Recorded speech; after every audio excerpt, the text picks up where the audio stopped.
right, let's roll. Good evening and welcome to the Town of Douglas Conservation Commission meeting for February 8th, 2021. Time is now 7:01. And first item on the agenda will be a roll call vote for the, roll call attendance for the board. Art? Present. Mike? Present. Katie Grace?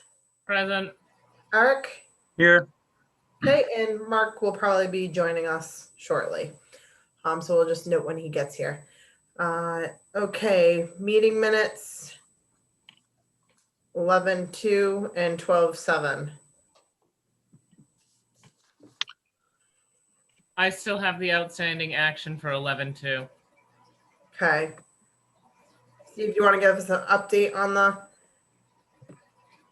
Well, I think the commission was gonna, what was that question by Katie? She hasn't gotten them?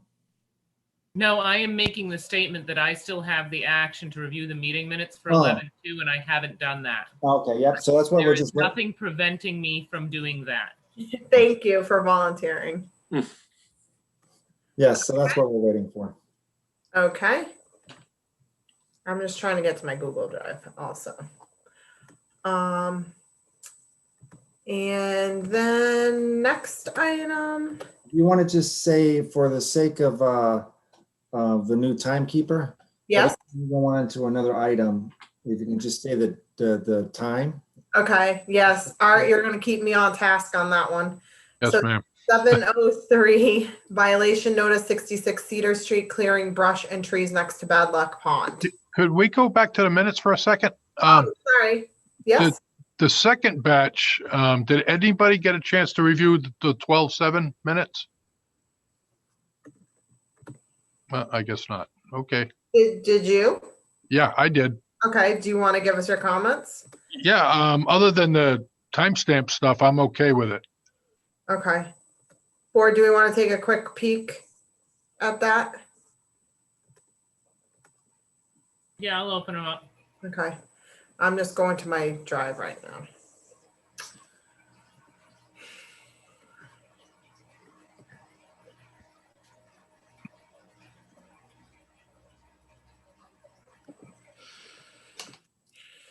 Wow, that is a very long paragraph. Yeah. I appreciate the level of detail, though. I think that was the last one that Ashley did.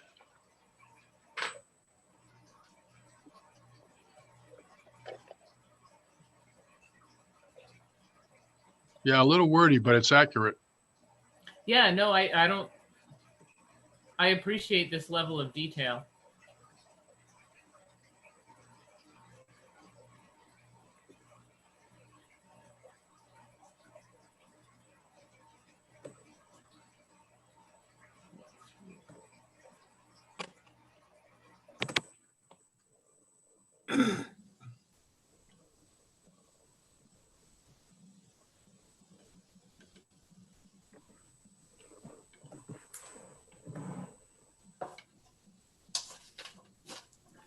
Let me know when you're ready.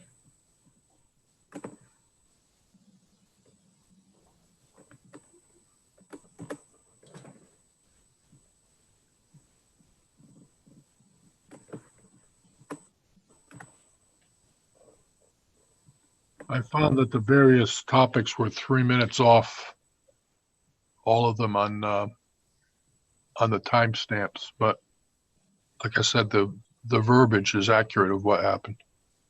Yep.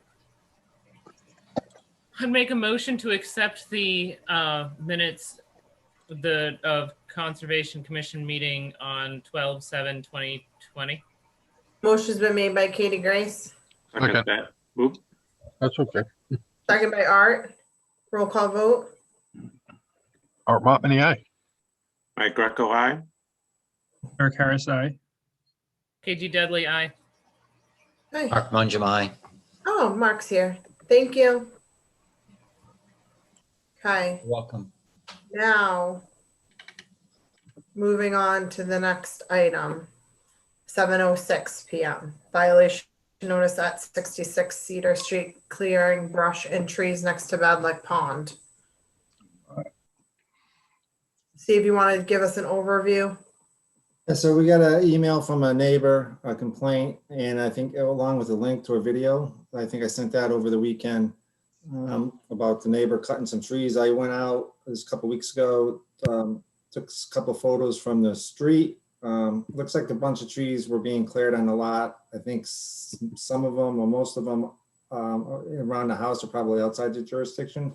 Yeah. But according to the pictures I took, looks like there could be a few, or they're not aware that anything within 100 feet of the wetlands is within the jurisdiction of the commission. So there might be some encroachment. If not, there possibly could be if they keep going in that direction. So we sent a violation notice just to cease and desist that there may be a violation, just to come in and talk to the commission about what they're doing, and maybe they're unaware of the activity that they're doing could be in violation. So that's where we stand. I'm not sure if the commission had a chance to see the video or some of the photos I took.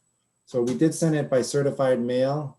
I'm not sure if is she here? Is Martha? Yeah, I'm here. I'm here with my husband, Donald Malafont, who can Okay. probably answer your questions better than I could.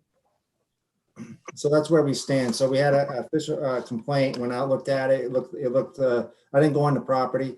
We sent them even with COVID, I wait for them to come, and if they were, they didn't contact me, so I figured they'd be at the meeting and we can discuss it tonight. Okay. Go ahead. 66 Cedar?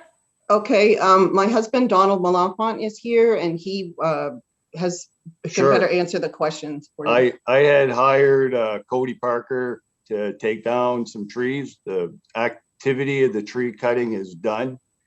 They had a tractor on site, and in the process of pulling the trees around, they knocked down those branches. That was unintentional. We told them that we didn't want the trees removed there because it gives us privacy to our backyard. Since the activities are halted now, we're not removed. We finished the removal of the trees. We just have 13 stumps that are, I think, well outside of the 100 feet boundary that we want to finish removing and then finish the grading of the backyard. And I don't think that would be that. Yeah, those are the little trees near the street. Yeah, they were all hauling all the logs and stacking them all there. Yeah, the logs So- came from So, directly behind but our house. like we said, it's all done now, and the lot is pretty well cleaned up. And we were planning on planting some trees there to kind of help recover that area as soon as we could, if that's okay with you guys. Okay, so where is the 100 from the bank? Well, we have 1,000 feet of frontage. So the 100 mark is probably somewhere around where the end of the trailer is. So did anyone take a tape from the bank of the pond and mark out where the 100-foot is? No, I mean, they just felled the trees and then pulled them out of the way and cut them up and stacked them up. Yeah, and they were really little, tiny, like The almost like brush. The trees that were cut down near the pond were all anything from like 1 inch to 3 inches. They cut them with, and I think the most of the damage was done was with the tractor, just driving over them, because they were just a lot of tiny little 1-inch saplings. That's the bulk of what, like no big trees were cut near the pond. Not at all. All the stumps are within 25 to 50 feet of our house. You can come check all the stumps. So yeah, we've been living on that lot. We took some hardwoods down over time. I mean, those were cut, one here, one there, but during this event, there were no big trees cut within the 100 feet. Yeah, I don't period. think we've ever taken any And trees within. all 100 that happened feet. was a lot of these little trees got damaged. So, and we were upset about that, but we plan on mitigating that, I guess, and replanting some cedars is what we're thinking. You know, all the little trees in the pictures were what screened our house from the road. So we didn't intentionally take any of those down because we would not have done that because it's privacy for us. Okay. So, and they're all tiny little, they're all little trees, all the big trees. Yeah, all the large trees were logs that you can see are from the big trees directly behind our house. We just hauled them over there to get them out of the way. Yeah. I watched the video and we're looking at two completely different things based on what I saw on the video. The Yeah. video I saw was nowhere near close to the road and was back further towards Bad Luck Pond. And there was some cutting of small trees and cedar trees and some creation of some paths and things like that. It appeared from the video. So I think we're talking about two completely different things here. Yeah, I have no idea what you're talking about. My neighbor has lots of land back there. He's got a backhoe back there and he's got land back there. So it might be that guy you're talking about. But yeah, we've never cut anything near the pond. That's not ours. that has nothing to do That with has us. nothing to do with us. There's, just so you know, the neighbor, one of our neighbors and another neighbor having a feud about some kind of dam back there. So that's got nothing to do with us. I don't know what he's sending to you or whatever. So I don't even think this is on our land. And it may not involve you. Then, yeah, I have no idea. We need to be sure we know whose land this is. And well, that's Douglas land. That's Well, that's town land. there's like a diamond shaped piece of land that goes between our Yeah, I property and mean, Quintel's property. The Quintels used to take land logs out of there years ago. I mean, they told me when we moved Yeah, here. there's like a no man's land in the Yeah, middle. they We've were never, taking hardwood out of there for years. it's all so swampy. We don't even go But over there. So we don't go there. We take our own. I don't know logs. what all this is. We it'd get be our, nice if people talked singularly instead of both talking at the same time. It'd be a lot easier for us. well, I don't know what this is. I have no Okay. idea. I can't All tell right, you. I think we've got the scope. It's extremely difficult. We don't have a map. We don't have measurements. I don't know what exactly happened. I'm gonna need more information. So from the complainant, we need to know where the bank is. We need to know the activity. Well, we took the trees down that were next to our house. I cannot even tell where the distances are, if it's jurisdictional or not. If it's within 100 feet of the bank, it's jurisdictional. Not the trees we took down intentionally on the No. large trees. Steve, From don't you what have the I've- ability to go look at a property if you think that there might be You can see the stumps from the street. I mean, there's- yeah, I mean, it's not complicated. Where you guys are is way off our land. There's nothing there that I saw. Right. No, Thank it's you, not even our sir. land. Thank you. Yeah. Thank you. Let me just get back to To through the answer chair Mark's- and get back.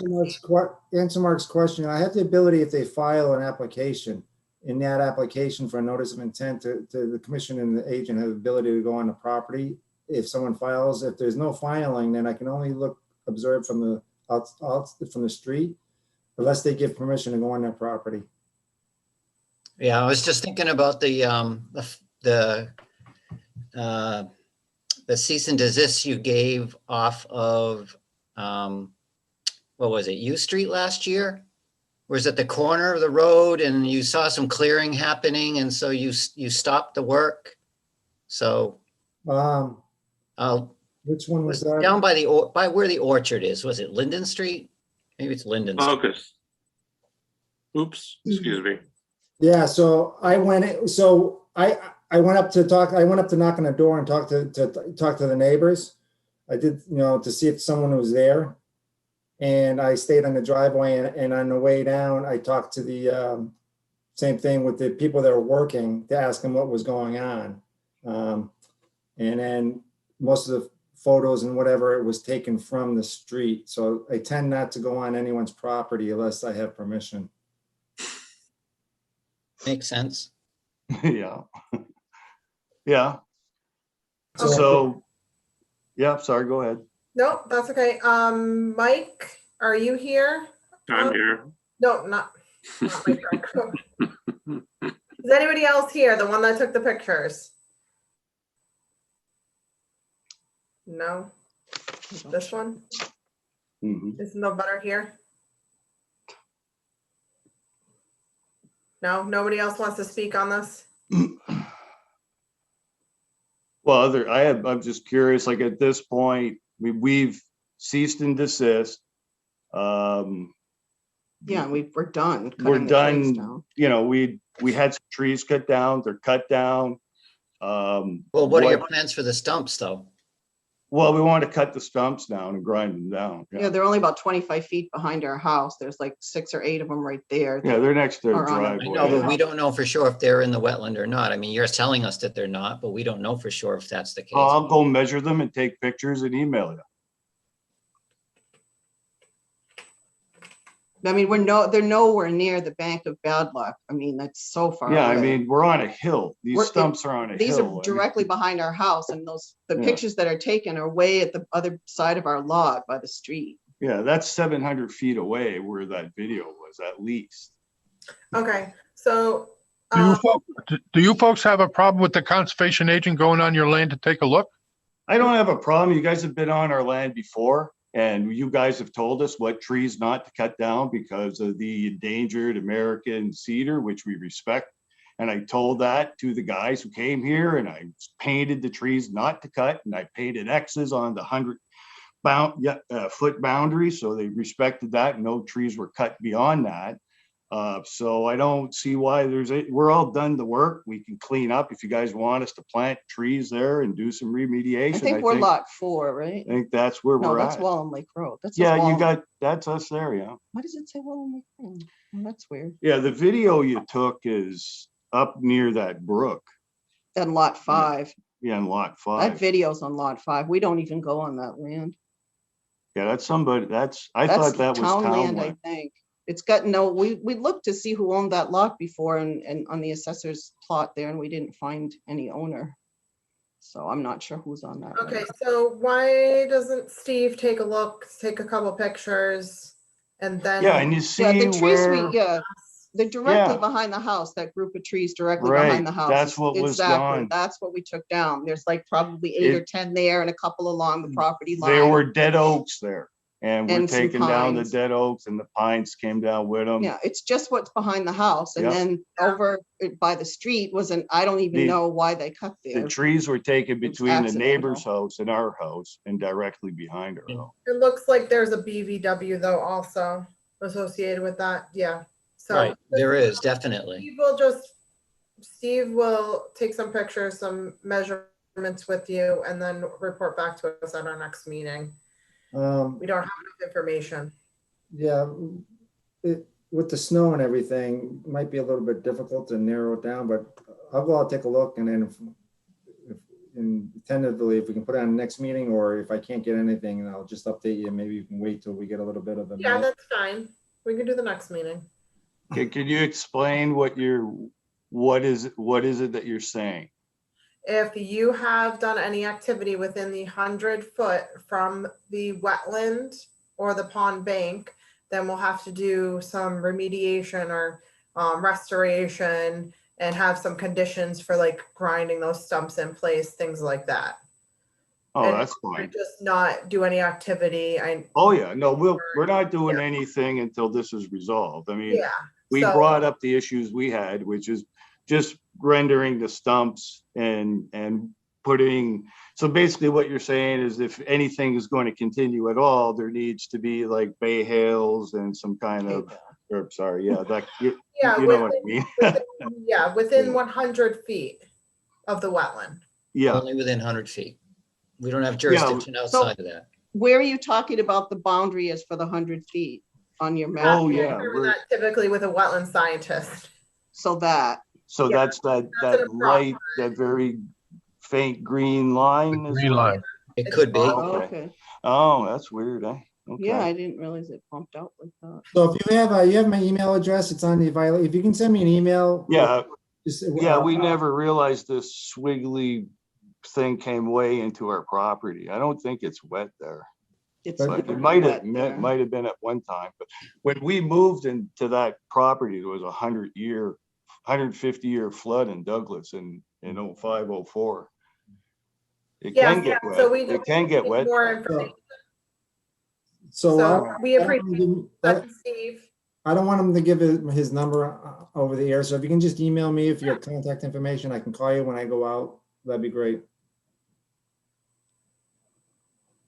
Okay, Yep. Oh, I'm sorry. okay. Anybody else wanna be heard on this item? You're gonna email your phone number and information to him, and then he's gonna come. Board? Any All other right, sounds good. So is there now another property that we suspect that there's a violation on? Yes, property 5 on that Okay. assessor's map. And also probably the one on the other side of us is where that canoe is, I believe. Yeah, we noticed there was there's a beaver dam back there and someone's been digging it up. And it's not us. And I never reported it. I don't know, it must be the same person that's reporting it. But someone used to cross our lot to get back there and they turned, like I saw the footprints in the snow. So I know that this was like last year. This was before we took our trees down. So there's something going on back there. I'm not quite sure what it is. But I know when I went back there to follow the footprints, it went to a beaver dam and someone had put in these box drains, some kind of weird drainage. So it might be someone up in the. Could it be the state doing that? No, I don't think so. You can't do that. So I don't know what that's about. That's what we're mostly concerned That's about. outside the scope of the Conservation Commission. Yeah, I told my wife, I said, somebody's messing around back there. Yeah, I remember that. And it's like 150 to 200 foot long beaver dam. Oh, yeah. No more. Yeah. So I took a little walk on it and fell in and I turned around. But Okay. yeah, we've been here a long time. We love the area. A lot of this damage happened inadvertently with the little trees. We want to fix that up. Be happy to have someone come over and tell us like What we where can to, do. where you want stuff planted, and happy to work with you on that. That's fine. Okay. And to come up with a plan for the stumps, how we're gonna do that. Okay. All right, Steve, you got that on your list of things to do? I do. Okay. Thank you very much for coming on tonight. We appreciate you responding. We didn't realize that there was this little funky squiggly on our property, to be quite honest. Yeah. We never suspected. We figured we were all in the clear. We had the arborist come over in the fall and he walked the lot and said, we're good. So, we thought we were doing everything. Yeah, You know. and we were really concerned about the trees directly behind us because And that's a lot of the privacy. neighbor for took us. down a lot of trees a few years ago, and when the winds come through now, the trees are like really scary. So we Yeah, didn't trees want have to been keep them snapping. there. They've been snapping, and one was rotten, and we had to take them down. We felt for our safety. Yeah. Okay, very good. All right, thank We'll you. see in 2 weeks. Okay, thanks. Okay. Thank you. Okay, next item 3 at 7:24 PM. Certificate of complaint to DEP on 34 Conservation Drive. Board, did you see that in your email? Yes. So that's been all satisfied, right, Steve? Yeah, did I forward that correspondence I had at the DEP to the commission? Everyone see that at all? So yeah, we had a complaint from the neighbor. They went to the DEP. I contacted the DEP. I gave them an executive summary on what we've done, a copy that there was a restoration plan that was put together and how the commission is overseeing the violation enforcement of the site, and they seem to be satisfied with that. And so I followed up with the with the owner, and asked him that if he's done any work. He said he hasn't. He's been doing some prep work, but outside the jurisdiction. And so I suggested that he just get a statement from his engineer, Margaret Bacon, who's here tonight, Margaret, that I don't know if Mr. Hackett has contacted you, that maybe if you've been out there, just to make a statement that he's doing everything in according to the restoration plan that is due to be completed by June 3rd. And that way, if there's any more complaints from the neighbors to the DEP, we'll have something on record saying that he's doing everything in accordance with the approved restoration plan. And so that's where we stand. Okay, I did, just as an FYI, Mr. Hackett did contact me several weeks ago to go out there help stake where the vegetated, or the fence was gonna go. That, the proposed stock, that wood fence with the shrubs. So Literally, yeah. we staked that. So that was prep work. And that was pretty much, that was several weeks ago. So we was getting ready to do that. So could you just prepare that letter for Steve and then send it along? Sure, that's what you're looking for, a letter to state that he is. What's that? Activities in accordance with the approved restoration plan. So the work done, if he's done any work so far, it's in accordance with the plan. Okay, I'll have to talk to him, but sure. Thank you. Yep. Board, any other comments on that one? Moving right along. Okay, next items, request for certificate of compliance. This is at 727. Request for certificate of compliance, 165 Webster Street and 169 Webster Street. Steve? Yeah, I notified them last week that they need an as-built plan to accompany their request, which I haven't received yet. So. So we are just moving them to our next agenda. Correct. Okay. Blackstone Valley Logistics Center peer review consultants. So everyone received the Ecotech scope of work. Take a look at that. You need a formal vote, Steve, to Yeah, accept. that'd be good. Yeah, I would. Okay. Let me sign in that. Does anyone have anything to add to this scope of work? This one was at 728, Tracy. 728 scope of work for Ecotech. Thank you.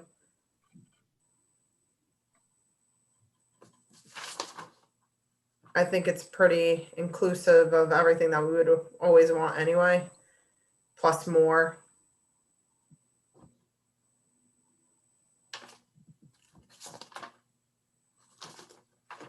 Anyone have any comments on the scope? No. I'll entertain a motion to accept this scope or approve the scope of work for Ecotech So dated moved. December 28th, 2020. Art made the motion, Second, second by Mike G. All those in favor, roll call. Art Monmany, aye. Mike Greco, aye. Eric Harris, aye. Katie Dudley, aye. Mark Manjamai. Thank you very much. Okay, old business at 729. NOI public hearing continue 34 Grove Street. Steve, do we not have a DP number? Oh.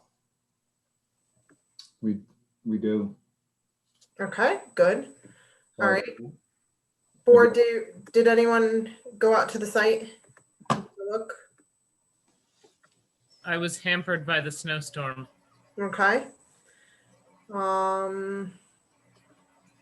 Just Yeah, pulling- me too. I was as well. Sorry. Me too. That's okay. That's all right.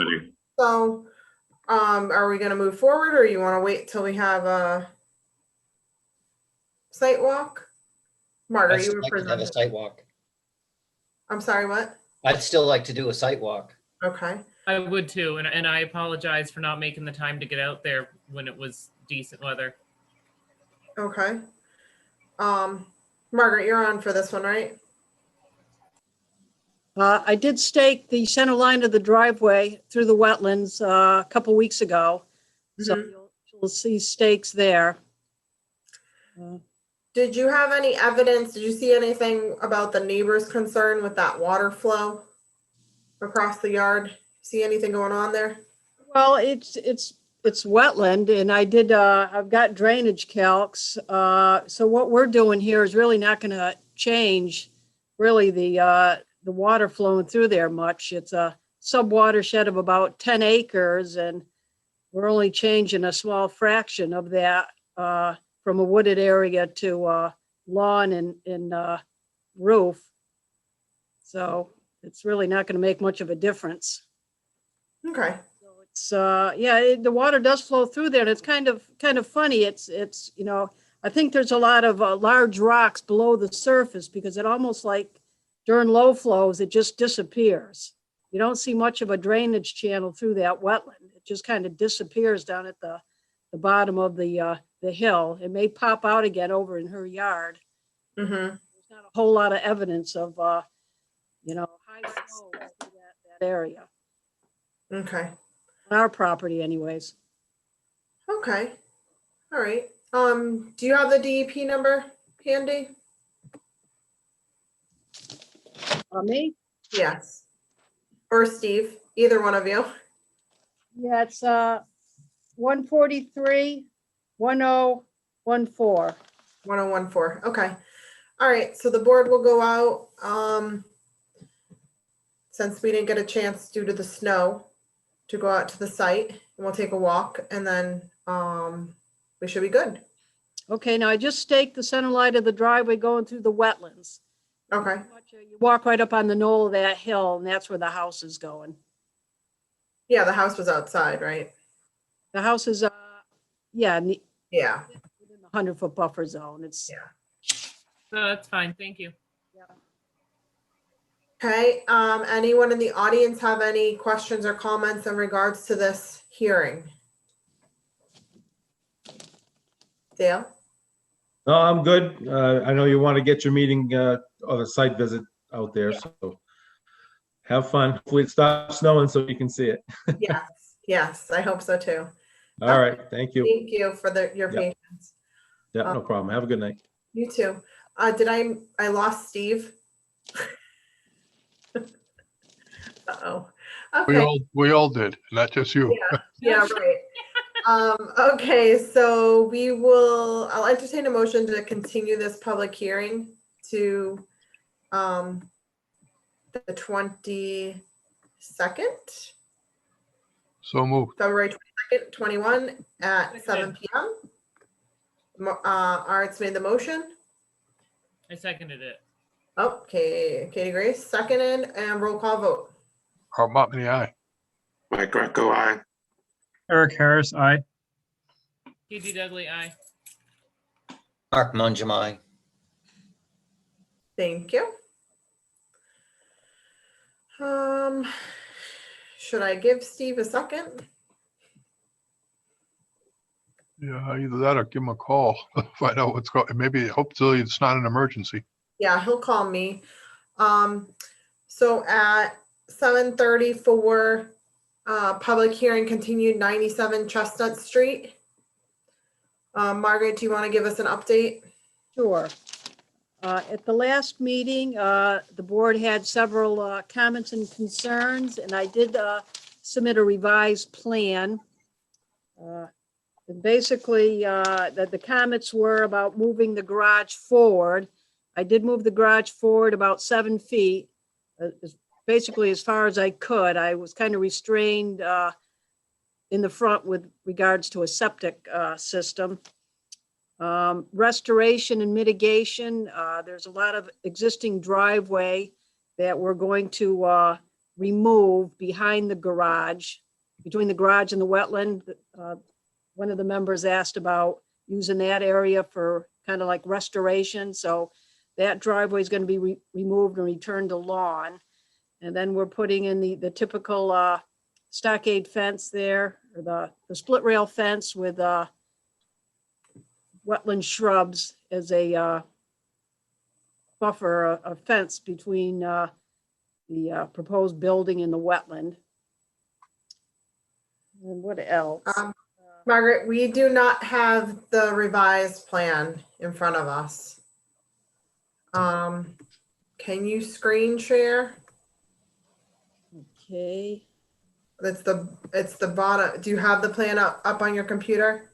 no, but I can get it, and if you give me a minute, I can. Okay. grab it. If you scroll, use your mouse to scroll, it says share screen on the green on the bottom.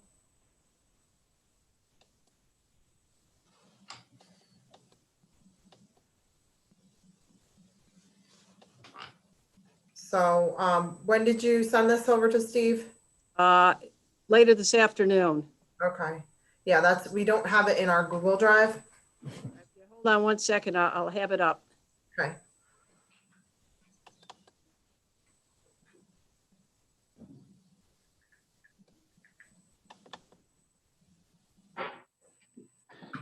Yeah, Margaret, I think you emailed that to me by accident. Oh, I did? Yeah, because it said Steve and I thought it went to me and Steve. Oh, okay. All right. So let's see. Let me just, I got it on the screen now. So I'll go to screen share.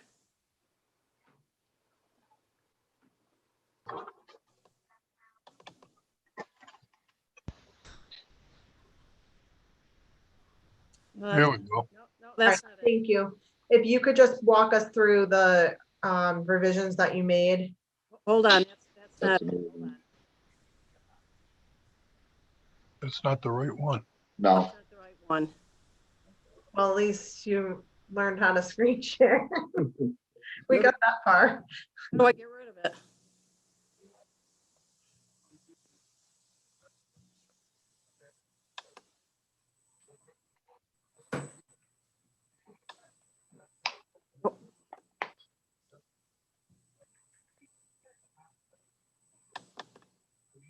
All right, here it is.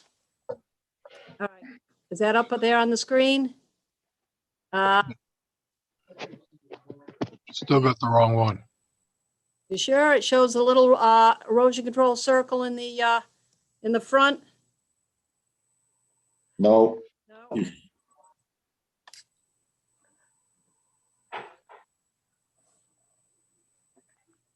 Right.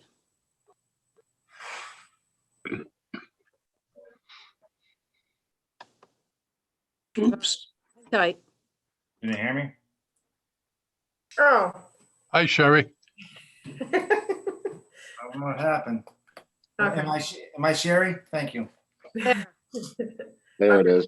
If we There could it is. zoom into that, the important portions.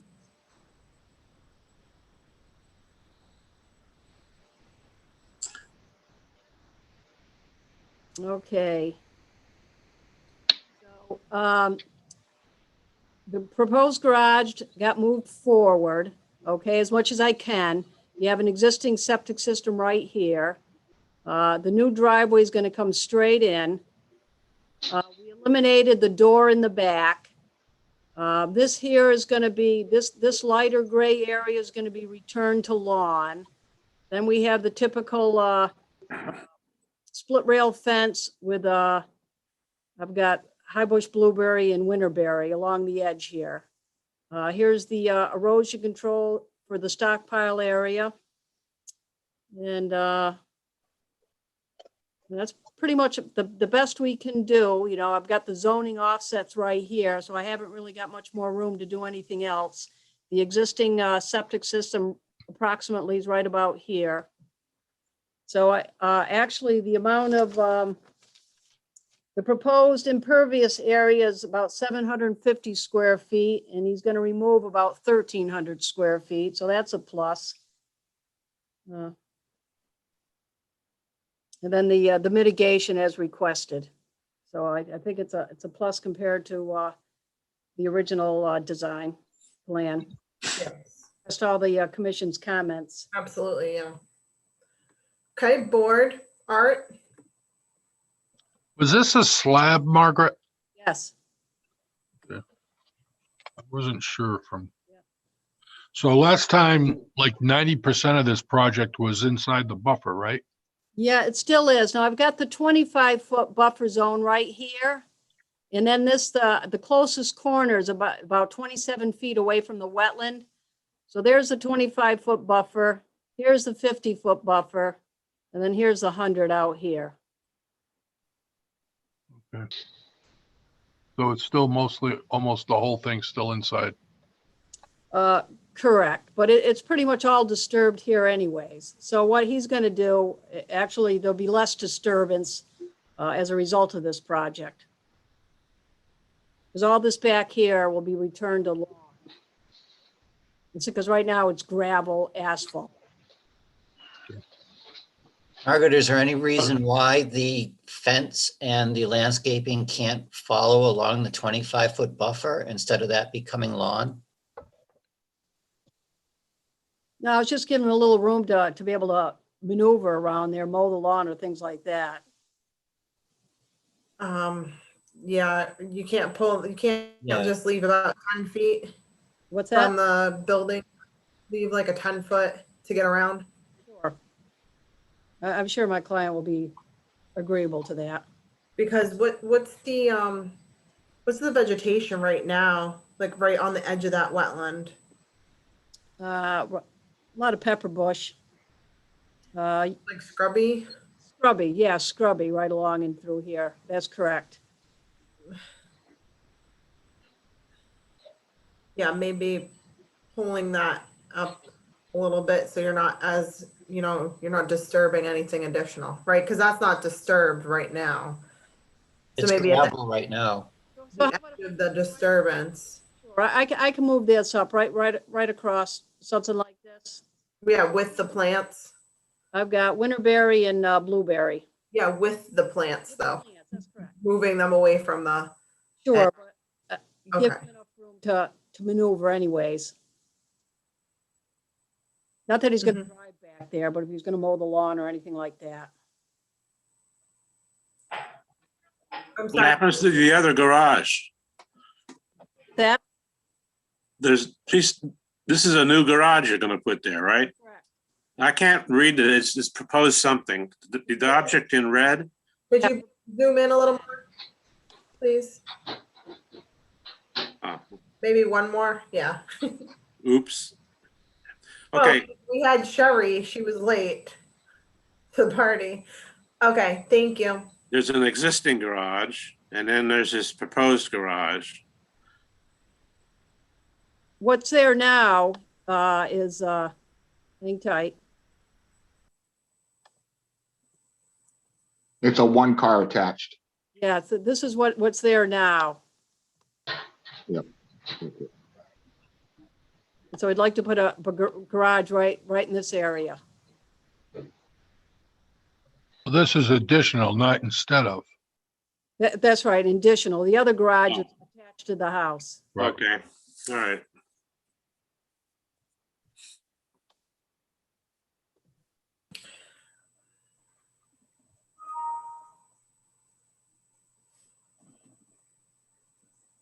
Okay, Katie Grace? So I think that I agree with trying to move that split rail fence and the plantings up closer to the proposed garage. Once the gravel is removed, I think that line should be put in closer to the 25-foot buffer rather than close to the wetlands edge as it is now. Okay. Yeah, I would request holding 10 foot so that you can still get around it, but do the split rail along as close as you can get it to the 25. I also wanted to ask where is that a walkway that goes from the fire pit over to the gravel area?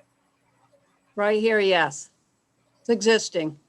Oh, okay, that's existing. All right. So all of the gravel you're moving is just within that pink line. Yeah, that pink line's the erosion control. Oh, okay, great.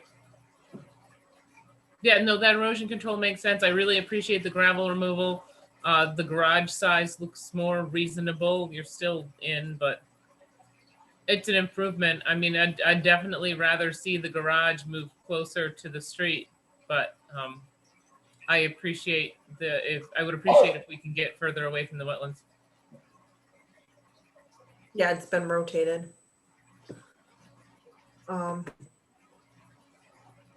Eric? No comments, just what we've been talking about, moving the fence closer to the 25. Okay. Mark? The driveway layout, does this plan show the proposed driveway, or is it just showing the existing driveway? Right here is the, it's gonna, That's one side. Where's the other side? Oh, where it's not shaded. I got it. Okay, thank you. And the grading for the driveway, is that shown on this plan? yeah, right here. It's fairly flat here, so here's a grade line here to keep water running off that way. 89, grade lines right here. Okay, there's so be a the little- elevation of the building slab is what, 89? 8850. 8850, okay, I see that, thank you. And the layout of the building, are there any doors off the back or the right? No, there's just a door right here on the side. No doors in the back. That was a plan that's not to be used. So that got eliminated. So there's bays off the front towards the street, and then there's a door off the side. That's correct. Okay, thank you. And yeah, then just my comment is to remove the fence and the landscaping as close as possible to the 25-foot buffer. Okay. And we'll also need a dimension, the closest point from the proposed garage corner to the wetland. Yeah. Done. Oh, do you have it there? It should be there. It looks like it got shaded out. It's 27 point,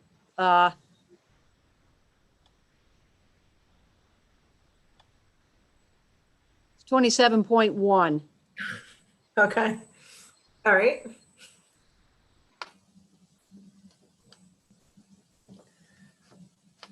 And you had a net positive on the impervious, correct?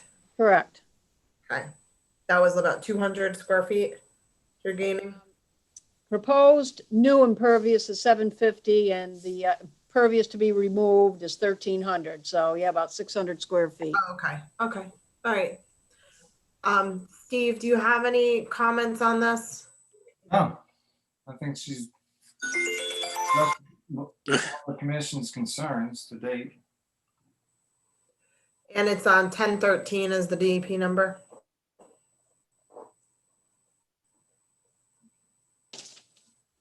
Okay.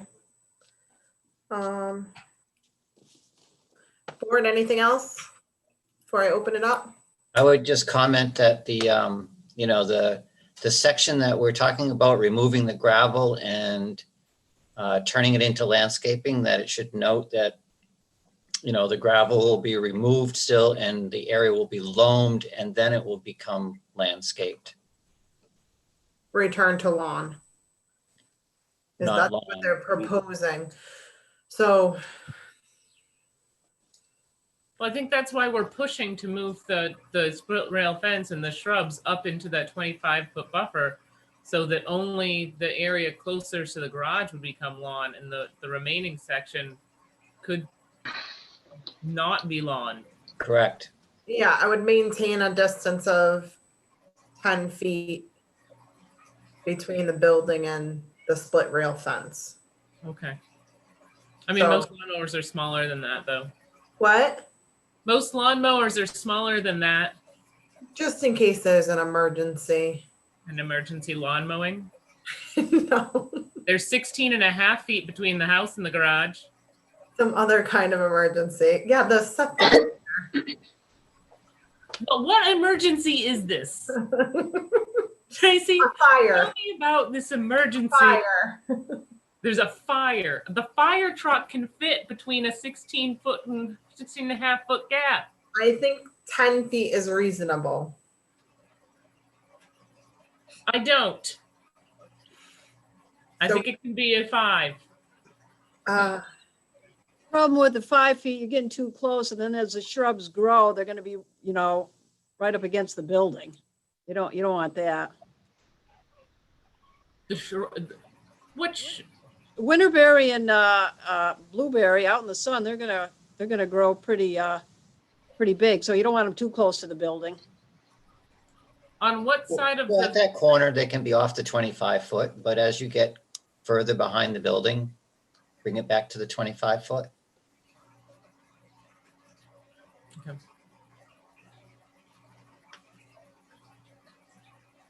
all right, if it's just to account for the growth of the shrubs, then okay.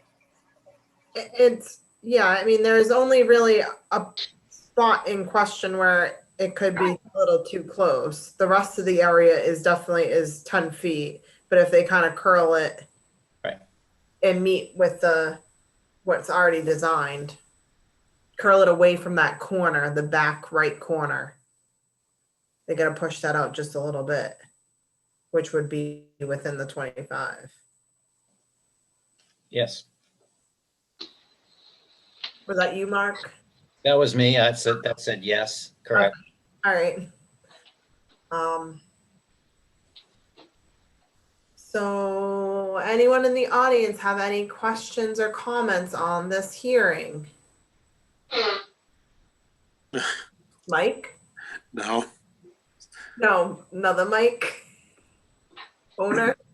Owner, no, I don't have any questions, but I think the 10-foot would be great.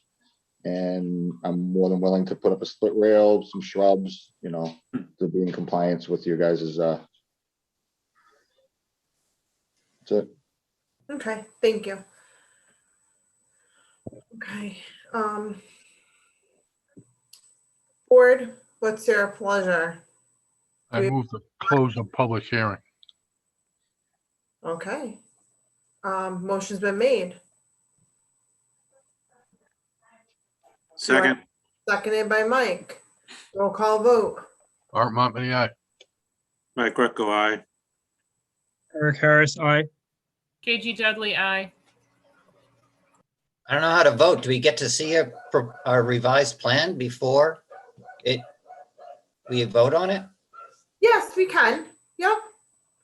I would condition it as that's a condition of the issuance before we Yep. sign it. The motion was just to close a public hearing, but not to vote on the NOI. Okay. I'm fine to close it. Okay. All right. Motion passes. Now the next is the voting of the order of the conditions, issuing the order of conditions with the following conditions, which Steve will be responsible for.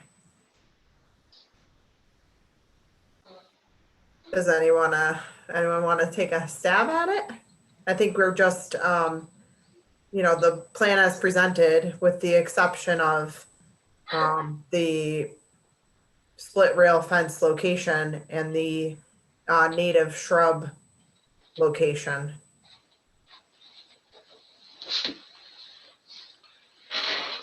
Right? Yep. Hold the 25. Let me ask this, Mark, are you going to abstain to wait for an updated plan? No, I think we can condition it. I guess that's fine. Okay. So I would suggest that we hold the 25 until it gets to the back rear corner, the right corner. Yep. And hold, I wanted 10, you could do 8. I don't know if it would make quite a I'll difference. move on the 8. 10 is fine for me. Okay. Board, what's your consensus? Are you still waiting for the motion? I'm looking for consensus on the distance between the split rail fence and the back right corner, the rear corner of this proposed garage. Okay. What are we holding for a distance? I think 10 is good. Okay. All right. So I'll entertain a motion to issue the order of conditions with the condition that we have a new plan submitted showing the revised split rail fence and plantings positions as discussed. So moved. Motion's been made. Second. Second, roll call vote. Art Monmany, aye. Mike Greco, aye. Eric Harris, aye. KG Dudley, aye. Mark Mungem, aye. Thank you. For the record, Art made the motion, Mark seconded. So Margaret, are you clear on that? I'm gonna hold the 25 until I get to the rear of the building, then I'm gonna have that split rail fence 10 foot behind the building. Mhm. I'm gonna submit a revised plan. Yes. Thank So- you very much. Before Margaret leaves, you want to talk about 130, Margaret, at all? So, did you advertise 130 and notify the butters that there was a hearing tonight, an amended hearing on 130 Southeast Main? Yeah, yes, I did. I notified all the abutters via the green cards, and then I did put an ad in the Worcester Telegraph that was posted January All 20th. right. Yeah, right, so I got an email from Dave last week. He said he was gonna talk to you and then get that going, but I never got a follow-up, so it didn't go on the agenda. Officially, no one notified me that you're actually coming on for the next meeting with the new application, so since you notified the abutters and advertised, the commission certainly could open the public hearing, and then we can put it on for the 22nd. With the revised, do you have a revised plan too, or? I didn't really have a revised plan. I just, you wanted some, numbers based on changes in impervious area and then the drainage. I mean, I can submit you a revised plan for the next meeting. Yeah, we really need like a cover letter or an application. Sometimes, usually there's an amended NOI that gets submitted to us. So it's like the same form, you're just using the same DEP number. Yeah. So there's so that gets recorded if they approve the amendment.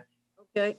It's a minor plan change, is a little bit more informal. So because they said they wanted it amended, we're waiting for the official paperwork. I can try to send you. Yeah, I think it's the same as a regular NOI. You just put amended on top. Mhm. And what date did you advertise? It was the 29th of January. No, what for today's date, you mean? Yeah, Oh, it was for today's, yeah. The meeting was for today. I've got it. It says save order before import is the title of the article. Did you see that, Margaret? Where are you looking? The title of the article is save order before import. That's why I couldn't find it. I couldn't find anything either. Yeah. Yeah, I found it. Okay, so board, do you understand what we have to do here? We're going to, since it was advertised and the butters were notified for tonight, we'll open the hearing just for purposes of continuing because it did not make it on our agenda and we do not have an application or a plan. So I'm gonna just open that. And the time is, what? What's the address? 130 Southeast Main Street. Thank you. So that's time is 7:59.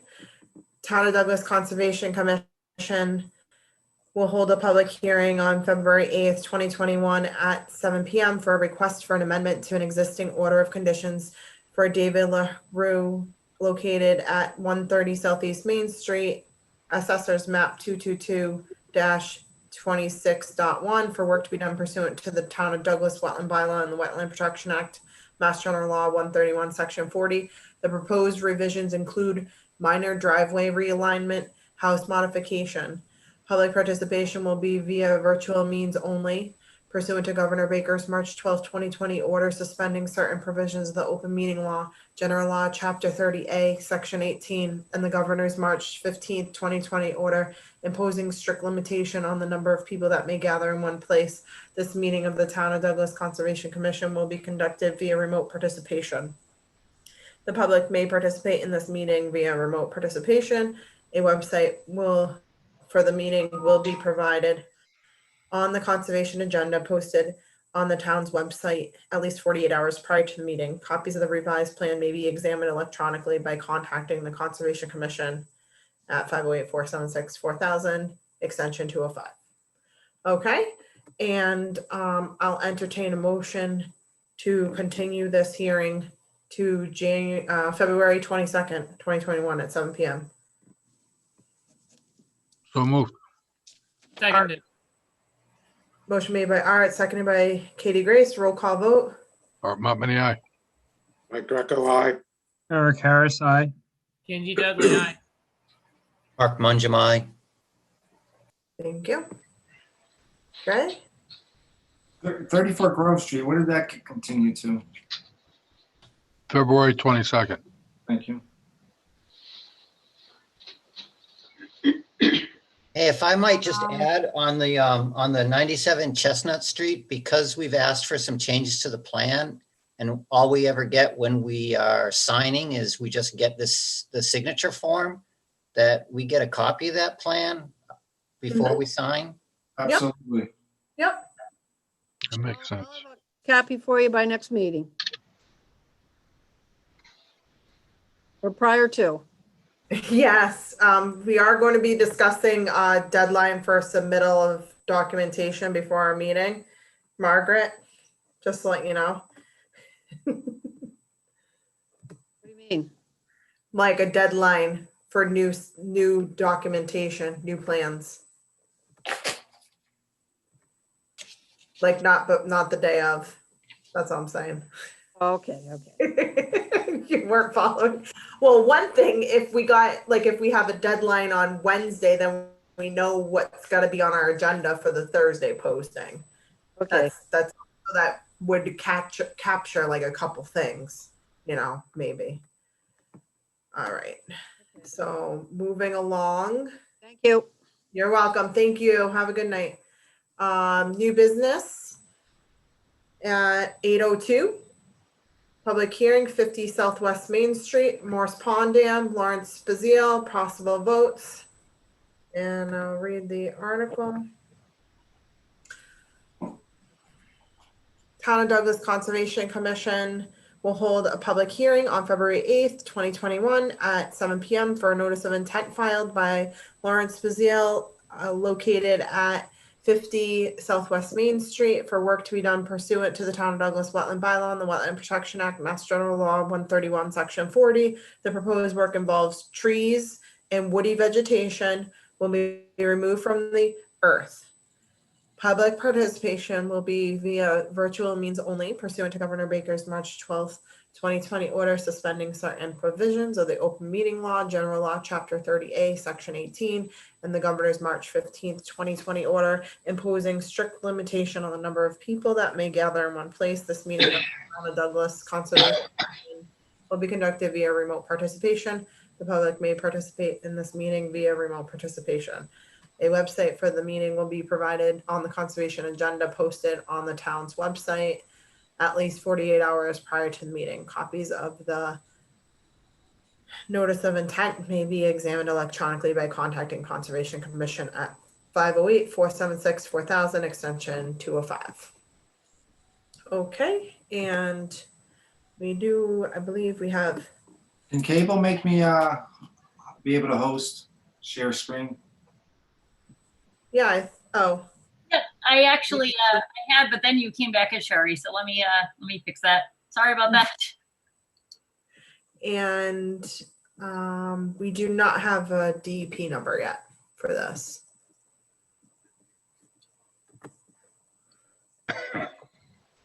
Steve, did you want to give us an overview before the applicant is, oh, here we go. Yes, so this is the, everyone knows where Morris Pond is. This is Southwest Maine. This is the Grand Trunk down here. Wetlands in green. Pink is the dam for Morris Pond. There's an outlet right here. And they're looking to take a series of trees along the pond. I have a video if you want to see the video now, if you can go, if you want to go through it. Let me just get rid of this and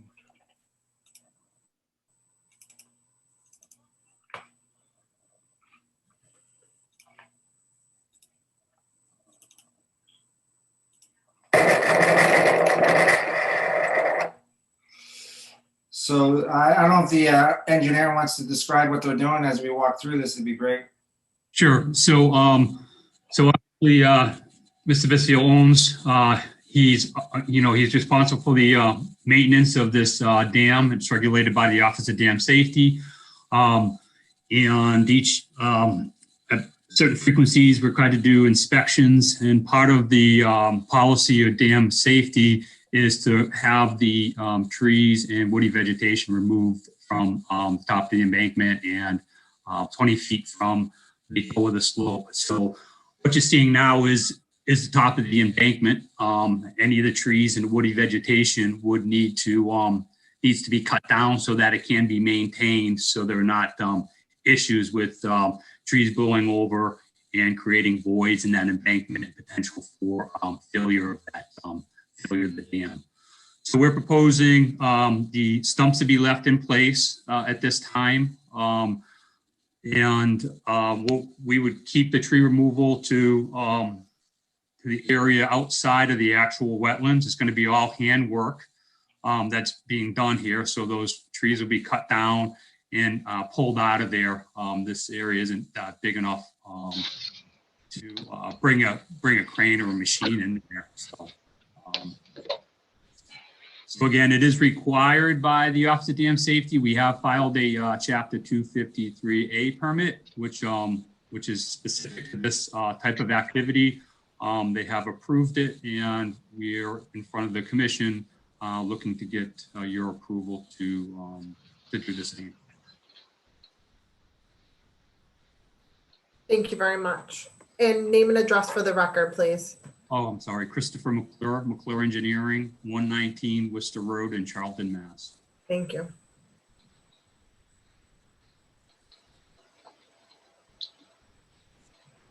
Well, that's pretty much the video.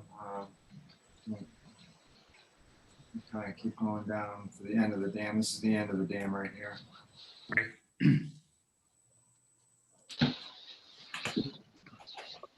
I think I walked this a couple of years ago. Nice spot. Yeah, it is. Yes, the owner does allow folks to go onto the dam and fish and use that area for recreational purposes as long as they respect it. I.e., pull the trash out of there, and so it's very nice that he allows that resource to be. That's real nice. Okay, board, do we have any questions or comments? Yeah, just a quick question. What's the intent with the wood? I noticed that like a lot of the trees that have been felled there, the wood's left in place. Would that be the plan for this as well? No, ideally, that would be taken out. I did talk to his landscapers, and they were going to cut those trees and take them. What happened was when we did the inspection, told them we needed to remove the wood. They basically started, and we said, "Whoa, we need to get the noticement filed with the commission." And I told them not to do any more work until we got that approval. So that's why you still see it there. Okay, understood. So is the plan to dig out the wood that is fallen in there? While they're in there cutting, if they can grab what's that tree, those trees that you see in there, they will handwork that there and get it over to the the main property area. Okay. Yeah, typically we'd like it to stay, but because of the dam, it may fall into the dam. So they got to keep it all out of there. Lawrence is on mute. Yeah, I just have it open to the board right now. Okay, so my preference would be to do similar to what the state forest does in terms of anything that can be chipped in place should be left there. It's more an interest in the nutritional value of the wood for the forest, since historically a lot of logging has occurred in the area and the logs were historically removed, and it stripped that area of the forest of a lot of its nutrients. I'd like to see as much of that as possible stay. 1 second.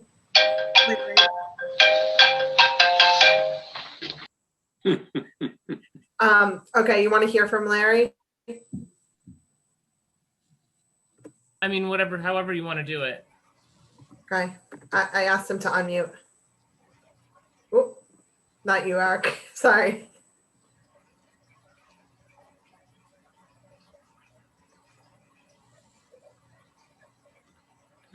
Almost.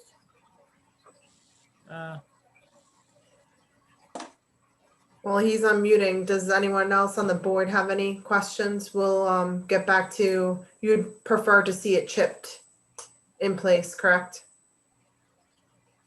I mean, as much of it as possible. I mean, Is that possible? Yeah, I It's believe all possible. Okay. You can't, I mean, we can't chip the thick logs, no.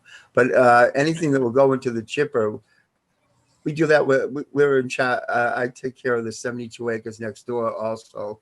And none of it goes to trash. Whatever can be used as firewood is someone will cut it and I mean, provide a splitter and they split it and take it. Anything that can be chipped is chipped as soon as a tree is felled. And we have very little left over, but whenever we make an inroad onto the property. When I bought that property, by the way, all those stumps that you do see that are probably 2 feet in diameter, they were there. I mean, there was really, until you got halfway up the dam, like there was no pathway in the middle. It was pretty much, other than by drop off, it was indeterminable, like that you were on a man-made structure. I called the dam people because that didn't seem right, because the beavers had been aggressively like digging into the dam. That's what they were using for the dams. Anyway, the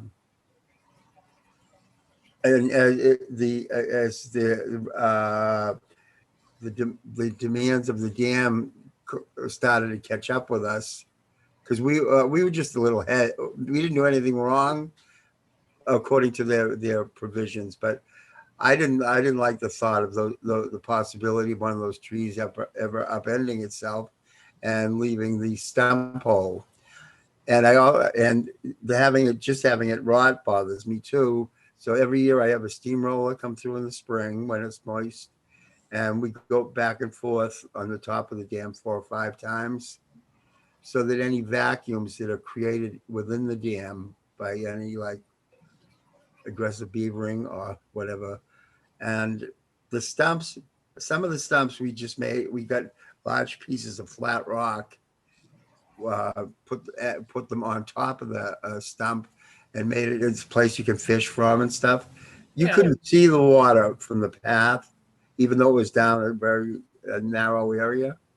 And now there's a number of people that use it for swimming period over the course of a week and stuff. People bring their dogs up and you can see right across the lake. By the way, every year, it's every 2 years, we trim back the blueberry and that white, I forget what it's, the sweet. It's almost like, has a very sweet smell.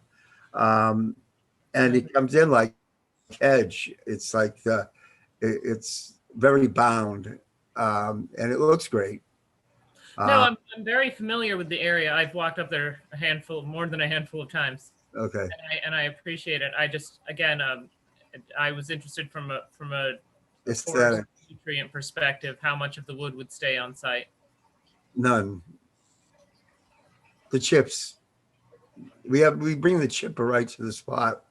Okay. I have actually a proposal up to the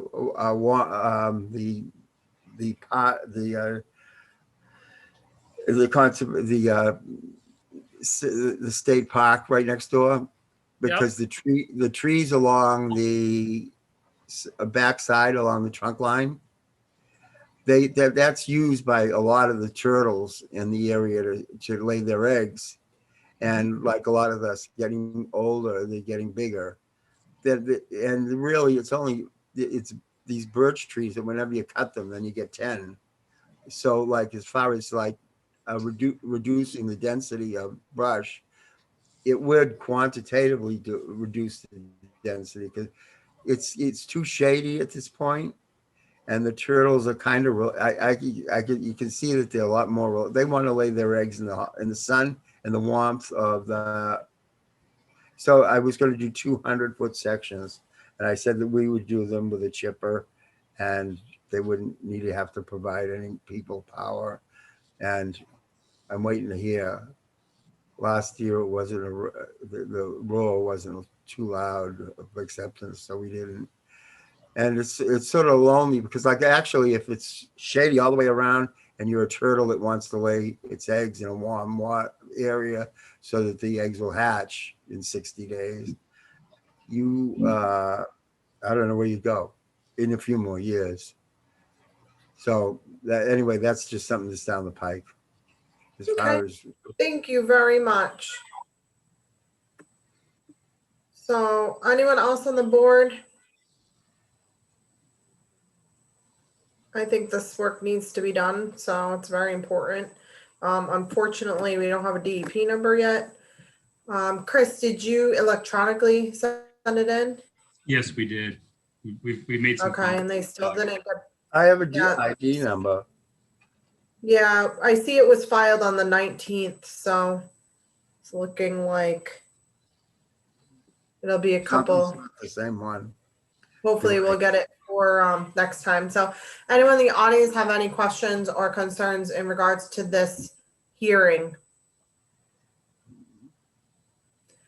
Okay, Larry, we'll have to continue because we don't have a DEP number. So hopefully we'll take care of it. I think it's pretty straightforward. And you did a good job on the plan. So I'll entertain a motion to continue this till 7 p.m. on February 22nd, 2021. So moved. Motion made, second by Katie Grace, roll call vote. Art Monmouth, aye. Mike Greco, aye. Eric Harris, aye. A.G. Dudley, aye. Mark Manjamai. Okay, thank you very much. Thank you, folks. Thank Have a you. good night. Thank you. Okay. Moving right along. So next item on the agenda is public hearing, notice of intent, Joseph Road lot number 18 at 817.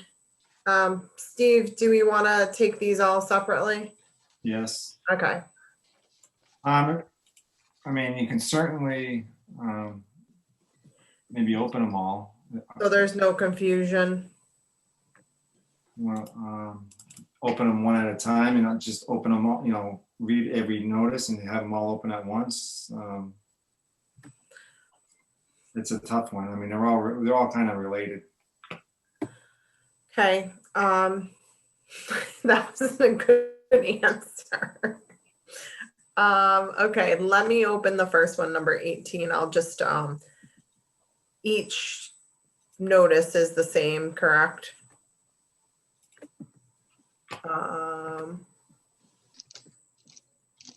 Let me get the applicant. Oh geez, I got Steve. Okay. I have them all on the shared drive if you need them. Yeah, I know. I was gonna just confirm that each one was the same for the notice, but I'll just read them. It's fine. The Town of Douglas Conservation will hold a public hearing on February 8th, 2021 at 7 p.m. for an NOI filed by JMT Sleepy Hollow LLC located at Lot 18 Joseph Road for work to be done pursuant to the Town of Douglas Wetland Bylaw and the Wetland Protection Act, Mass General Law 131, Section 40. The proposed work involves construction of a single-family home with associated grading, landscaping, and utilities within 100 feet of a bordering vegetated wetland. Public participation will be via virtual means only pursuant to Governor Baker's March 12, 2020 order suspending certain provisions of the open meeting law, general law, chapter 30A, section 18, and the governor's March 15, 2020 order imposing strict limitation on the number of people that may gather in one place. This meeting of the Town of Douglas Conservation Commission will be conducted via remote participation. The public may participate in this meeting via remote participation. A website for the meeting will be provided on the conservation agenda posted on the town's website at least 48 hours prior to the meeting. Copies of the NOI may be examined electronically by contacting the Conservation Commission at 508-476-4000, extension 205. Okay. And Steve, do you want to start us off? Well, do you have the color plan here? So this is the, is everyone familiar with this site is? It's across from Bosma's farm as you're leaving to Uxbridge on the right-hand side. This is a new road that's been recently put in. It's paved. There isn't any houses on the site. As you come in to the right, there's a detention pond to the right, and then there's a gravel bank, large hill up on the top here, and it drops off below to where there's a stream, some wetlands, and then over on this side here, there's actually a perennial stream, Wellman Brook, and there's some riverfront area to the area over here. So Each one of these lots, the 25, the orange is, the first one is 25 foot, 50 foot, and 100 foot. So the first three houses on this, this is 18, 19 clip the 100 foot.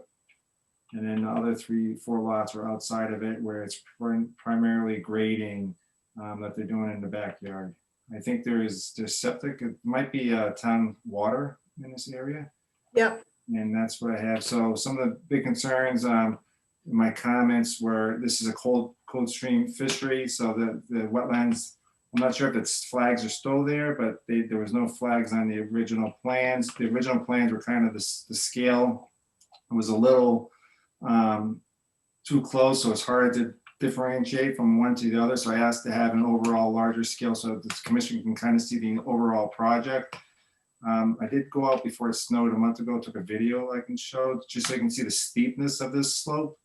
There has been concerns over the years with this because it is a cold water fishery. This is the same brook that runs, and this has been delineated as a cold water fishery by the state. And so not too sure what impacts this project's going to have on cold water fishery. It's hard to just, to get a scope of actually how much material is being removed. When they remove it, is everything getting pitched towards Joseph Road? And is there going to be a nice little lip or anything that protects the resource areas? How much grading are they actually dropping down at the hillside? Why don't you show us the video and then we can pass that to their engineer? Sure. Thank you.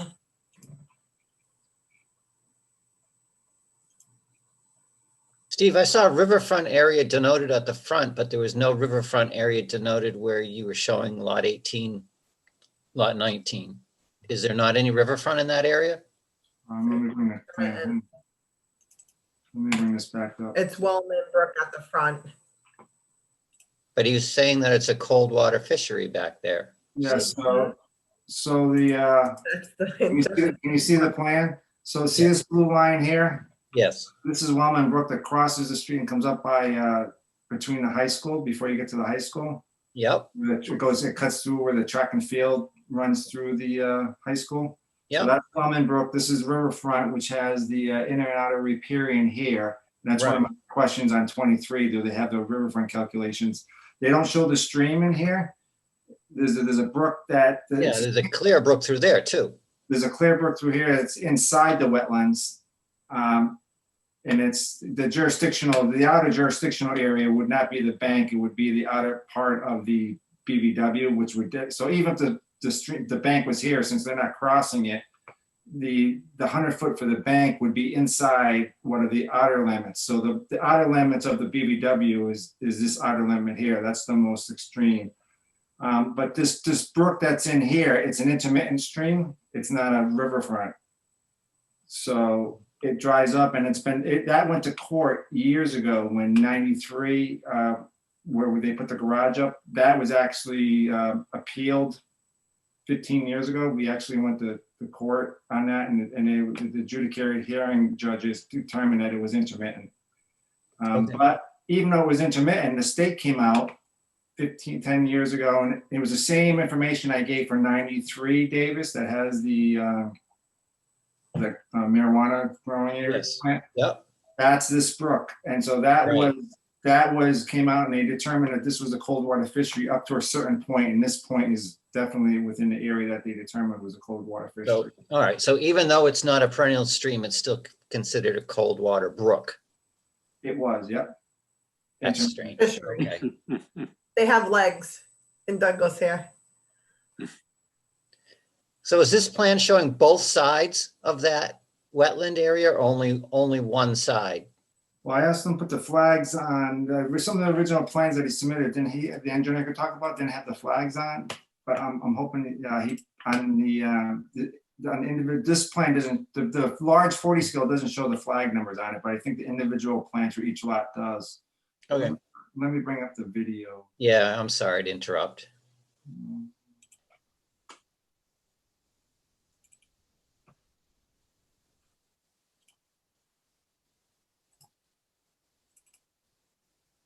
Everyone see that? Yes.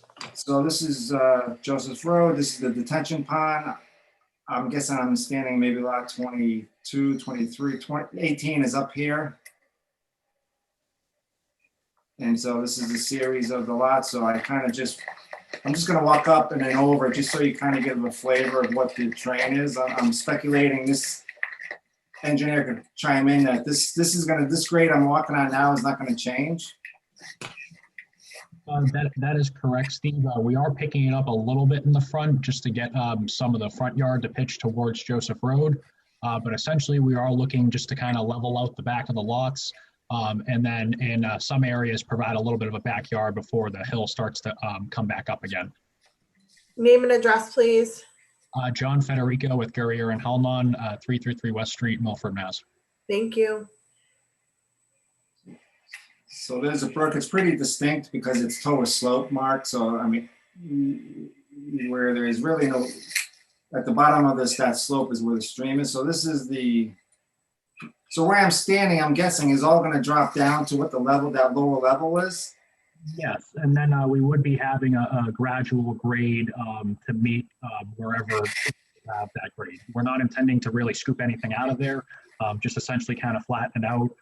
Keep pretty much the primary existing drainage patterns that's going on that you're seeing right now in the video, but really just provide a usable yard and something that will work for the houses out there. 18, I'm not at 18 right now, but 18 comes within, I think, 25 feet of the brook.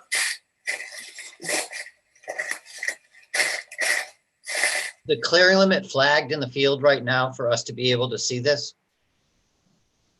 I didn't see any. The clearing and grading? We don't have that flagged. That is something though, that if you would like, I can put in a request with our survey and obviously talk it through with the clients. But Jim and Andy of JMT Sleepy Hollow are present tonight if there are any comments or questions for them as well. So would you say where I'm standing now is going to be cleared? Right now, I believe you might be a little bit on the close side. It depends on the lots, but we do try to keep everything outside of the no disturb buffer. And if there are situations where we can get further away from that no disturb buffer, we definitely did so for it. So let's talk about just 18 so we can stay in line with what's been opened. So what is your closest point for clearing for lot 18? You don't mind? Just give me 1 second here.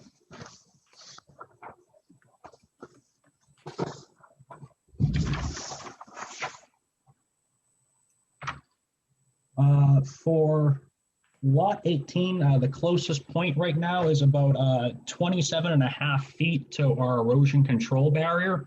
And then we do have a little bit of separation in between our lowest grading point and that barrier, just so they have some room to work there.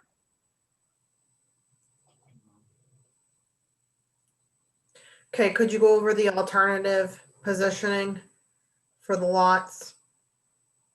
When you mention alternative positioning, could you like your septic's in the front, this is what we need to do. So as of right now, for all the testing that was done out there, we did plan to have the septics located in the back. Due to the grading that we have there, we were proposing just to have walkouts available for several of these lots. And in terms of anything that we are proposing for it, we did try to keep the house and septic as tight as possible to the road, using any sort of minimum separations that we have. Again, we are trying to limit any sort of impacts we have out there, and any grading would just be to make those lots usable and workable in that case. So what's your distance from the 396 to the back of the house? What do you have for a yard back there? Approximately, we're proposing about 20 feet for each of the houses out there for a flatter backyard before we start to pick it up with a 3-to-1 slope. Okay, thank you. And then in a couple of the lots, we also do propose less than a 3-to-1 slope, just to allow for a more dispersed flow of any runoff that would collect on the backside and pitch towards those wetlands. So the 3-to-1 slope pitches towards the wetland? Yes, it is following what the existing grades are currently. And that's for lot 18. Yes, for pretty much all of these lots, everything will be sloping back from that little bit of a ridge that Steve was standing on initially. And then essentially, we're just kind of flattening it out. And then we'll provide a little bit more of a pitch in some locations, but generally it's just kind of taking off any of the little bit, like, I guess if you want to call it hill or knolls or however you like to refer to those.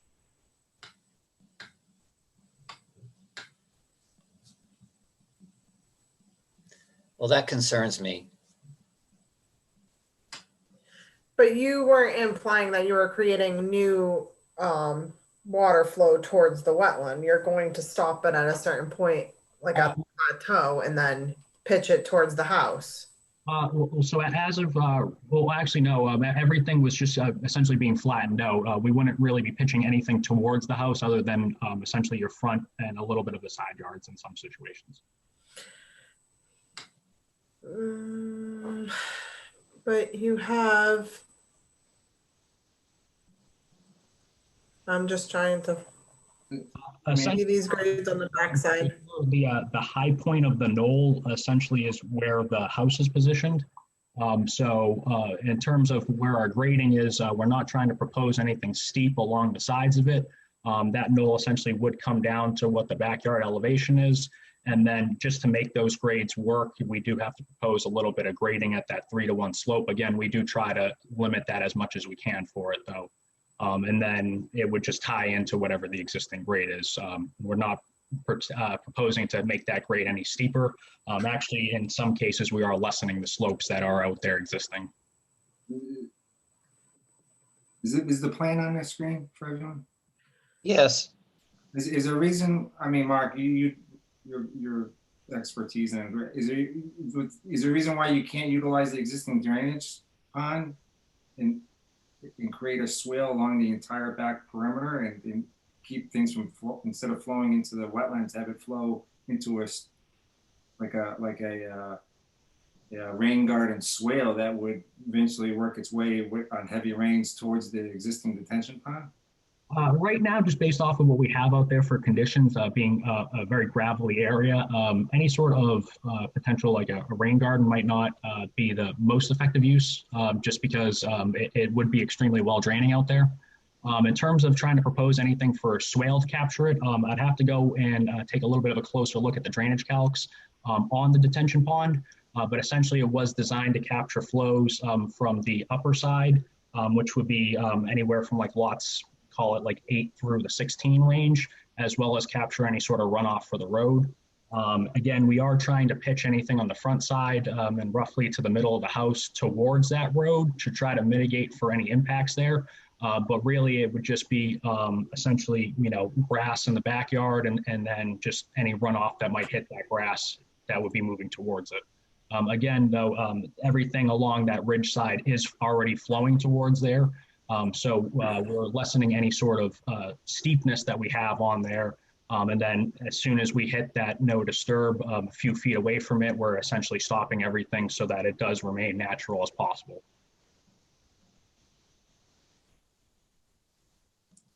Tracy, we can only talk about lot 18, right? We can't talk about the other lots? Okay. Correct.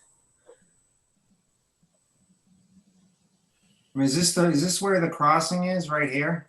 Yes, that is correct. And that water main installation has been done. We will be filing for certificate of compliance shortly with the commission. Yeah, I wish I had my videos. I mean, that's, if you come, that's a pretty steep. So you're saying you're going to be carving all this flattened out, and so all this is, some of this is going to be pitching. Currently, it does already pitch that way.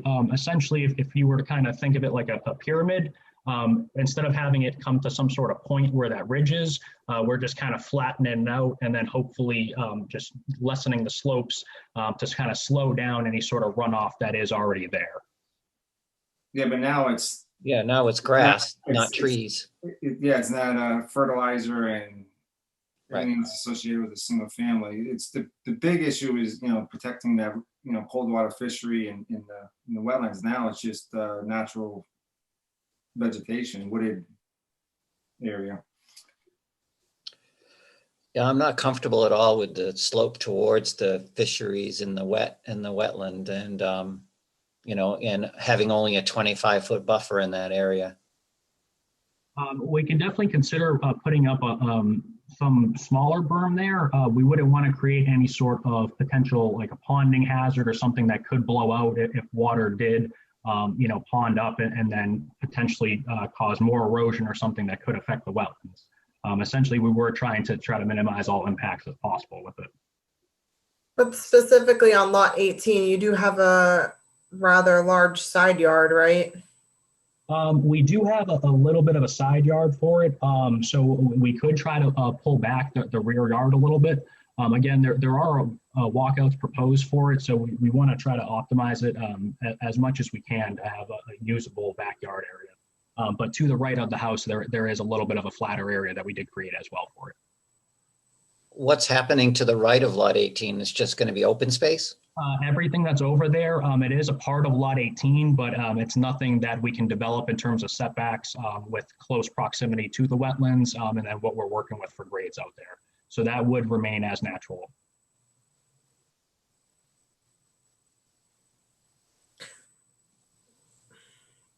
Why can't you expand the side yard again? As far as the side yard goes, we did expand it a little bit. So if that was something that the commission would be amenable to, I can try to shorten up the rear yard. And then, you know, we could talk to the clients about using that side yard as much as possible there. Do you have to do a walkout? I mean, there's no rule that says you have to do a walkout. Just based off of the grades that we have out there and what we would be proposing, we could potentially be looking at something that's steeper. And potentially more grading if we don't allow for that walkout. And then you've got the septic leaching field underneath the driveway? Yes, and that is up as tight as possible to that. And something that we are working with Steve Donatelli, the agent, to get the approvals for. Revised plans that also did include Steve Zisk's comments were sent back to Steve Donatelli. I'm awaiting final word for his approval on them. Okay.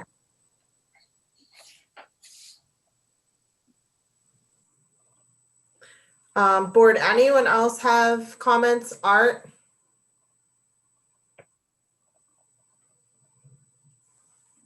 Are you with us? I'm sorry, I was muted there. It's okay. I agree with Mark. I've got some concerns about trying to protect the resource here with this grading and where the runoff's going to go.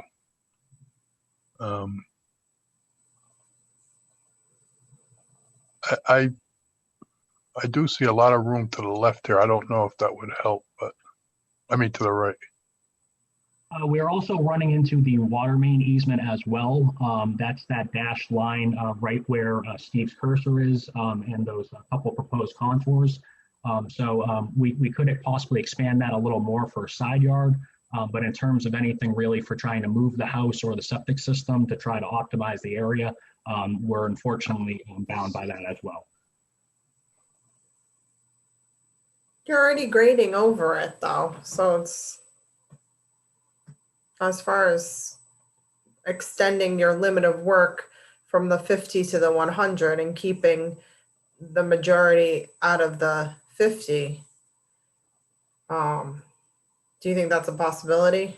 That's something that could be a possibility for this lot in particular. Is there a reason why the houses aren't pushed up? Is this the building setback line right here? Yes, that is the building setback line, but also too, we do have to maintain a minimum of 20 feet for the septic system to the house foundation. But don't you have 50 feet there? Yes, but we also do have to maintain for the septic system another 10 feet, or sorry, 15 feet from the front property line. So again, we did try to tighten that up as much as possible between all the septics in relation to the house and the front property line. 50 feet or 10 feet from boundaries? I believe if I recall correctly, it is 15 feet for it. If it is 10 feet, again, we do try to tighten up as much as possible there. Also taking into account drainage and breakout as well. Or sorry, grading and breakout, excuse me.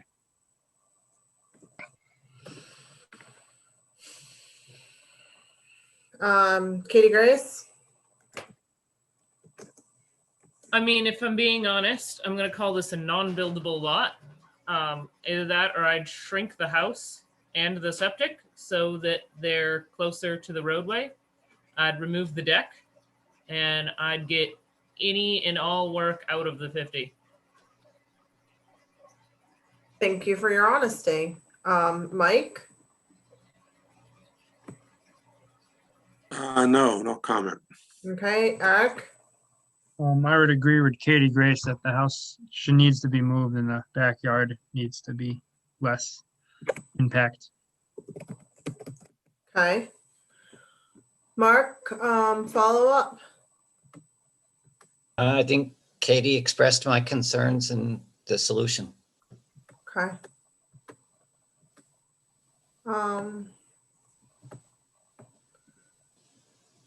John, do you have anything else to add?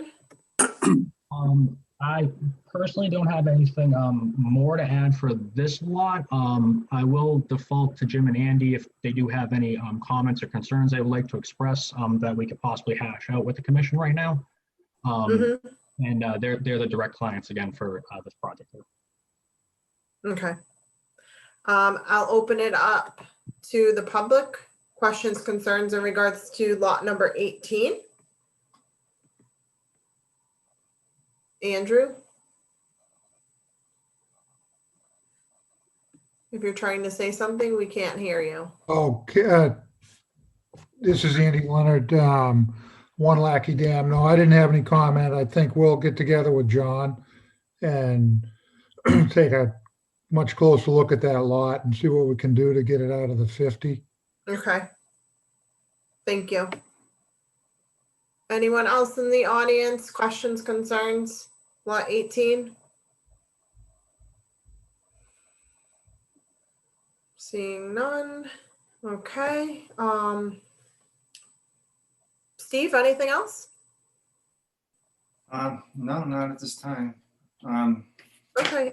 I mean, I think with the revised content, these are some of my comments there. I give you my overall comments too on with the checklist, John. I think I did. And we did also, it is on the drive as well, provide responses to all those comments. Okay. As well as any updated information such as that wetland delineation. Again, as you noted, Steve, with the revised plans, I do have the wetland flags turned on for them. If we go out to refresh any of the wetland flags, we can definitely, with the approval of the clients, go out and do so. Does the board want anything else marked in the field?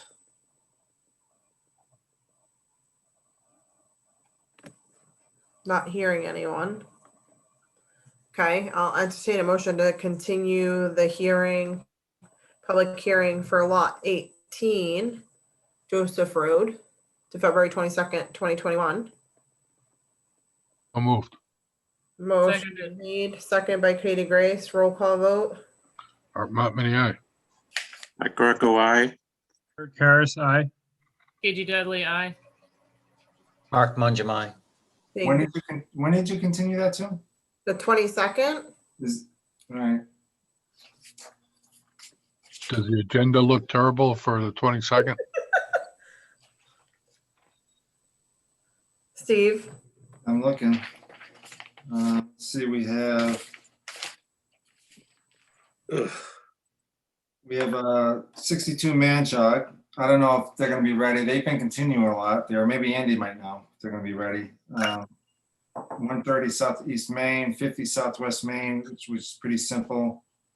Cedar Street bridge replacement. It's a new one for the town. So not too bad now, I guess.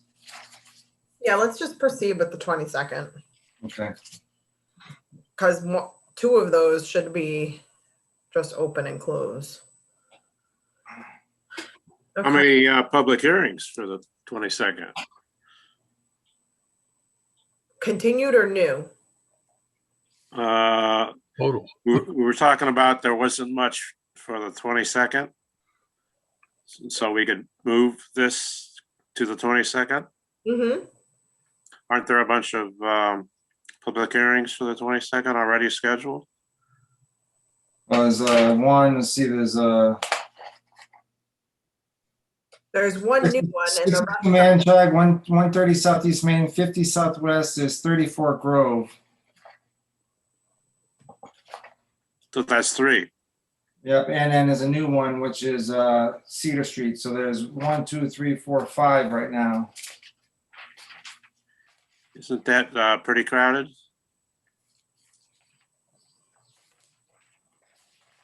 I don't think so, in my opinion. I think those have been hanging on for a while. There's one new public hearing. The rest of them, I mean, Continued. the 50 Southwest just needs a DEP number. Right. Yeah, let's go for it. Okay. Thank you. I do appreciate you guys being able to work with us on that. Okay. Next item on the agenda is Lot 19 Joseph Road at 8:47 p.m. Town of Douglas Conservation Commission will hold a public hearing on February 8th, 2021 at 7 p.m. for a notice of intent filed by JMT Sleepy Hollow LLC located at 19 Joseph Road for work to be done pursuant to the Town of Douglas Wetland Bylaw and the Wetland Protection Act, Mass General Law 131, Section 40. The proposed work involves construction of a single-family home with associated grading, landscaping, and utilities within 100 feet of a bordering vegetated wetland. Public participation will be via virtual means only pursuant to Governor Baker's March 12, 2020 order suspending certain provisions of the open meeting law, General Law, Chapter 30A, Section 18, and the Governor's March 15, 2020 order imposing strict limitation on the number of people that may gather in one place. This meeting of the Douglas Conservation Commission will be conducted via remote participation. The public may participate in this meeting via remote participation. A website for the meeting will be provided to the conservation agenda posted on the town's website at least 48 hours prior to the meeting. Copies of the NOI may be examined electronically by contacting the Conservation Commission at 508-476-4000 extension 205, Douglas Conservation Commission. Okay. Next one, and you have it up. I think the comments are going to be generally the same. To at least to get one point out of the way, I know it was asked for the last lot. Our closest point right now is about 27.9 feet away from where our erosion control barrier would be to where the edge of the wetlands are. As far as our grading that we are proposing, this one is a very gradual lot, but we do have to get that close in order to get down to the existing grades, just to make sure that we don't have any sort of, again, ponding or anything that would occur there. That is something that we will discuss with the clients about possibly eliminating any sort of walkouts. And we will also, with the last comment, or sorry, last lot, look into possibly doing some sort of swale or something there to try to collect some of the water before it does go into that wetland area. Thank you. Board, any comments, questions on this? Are all of these 4-bedroom? Yes.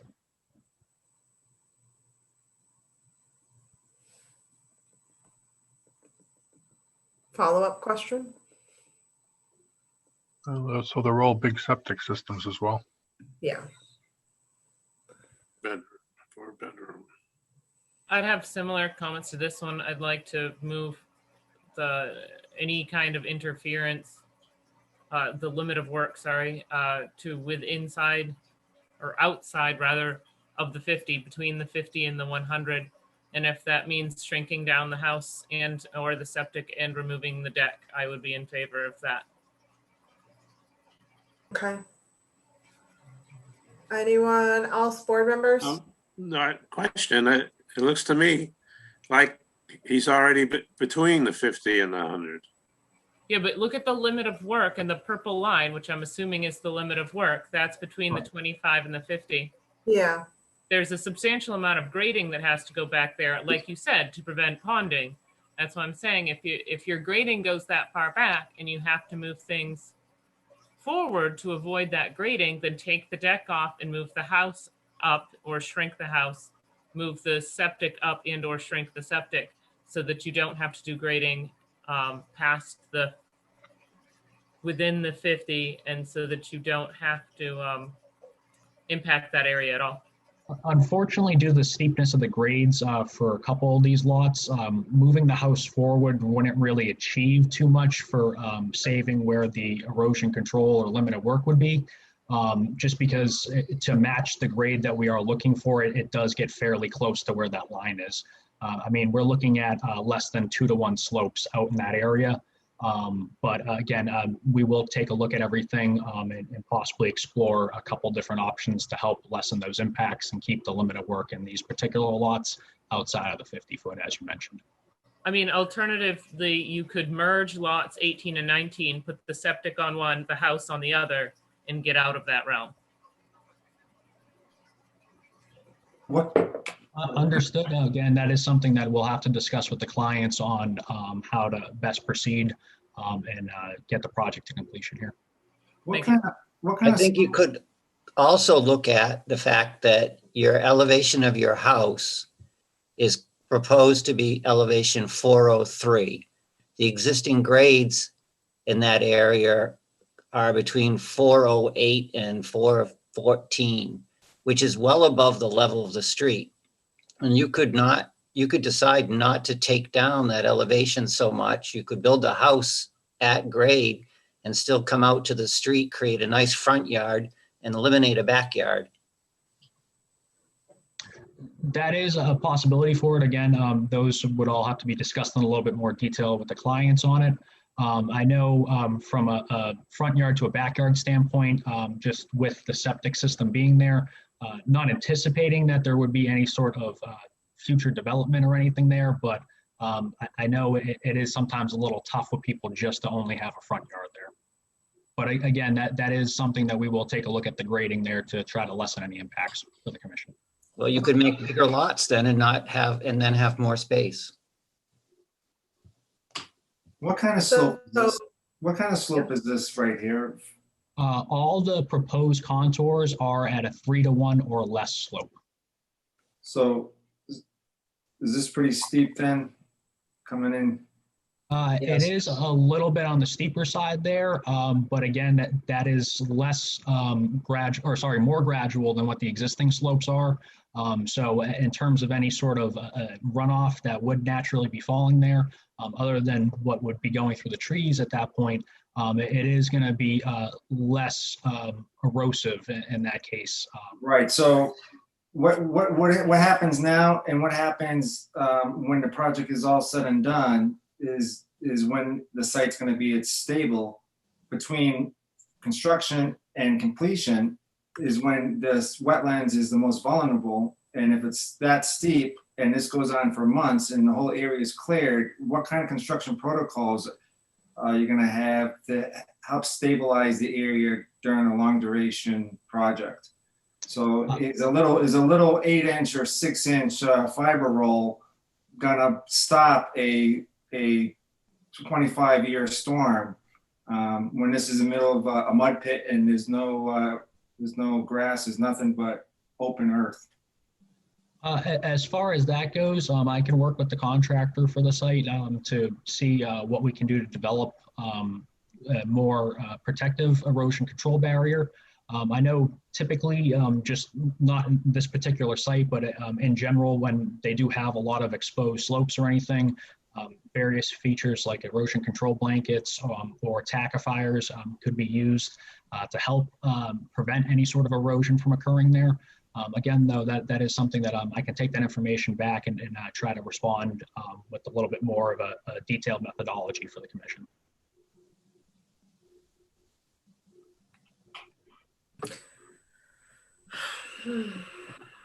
Okay, and we'd probably, you should take a look at moving those houses to the 50. If it's a possibility. Moving them to the 50? Yeah, to the 50-foot front setback. Okay. I mean, it looks like you have 11 feet-ish that you could shift everyone up. We do have a little bit of space for it. Again, it is getting a little bit of tight in between the grading for the septic system and the setbacks that we do have to provide for that. But we will definitely take a look to see what we can do to help reduce that impact. Okay, thank Well, you. either that, Tracy, or eliminate some of the backyard. Right. What's the high point? What's the high point, John? Contour. The existing high point? What's the high contour? We're probably looking somewhere up in the range of 418 or so at the highest point. And that falls roughly where the garage is currently proposed for that lot.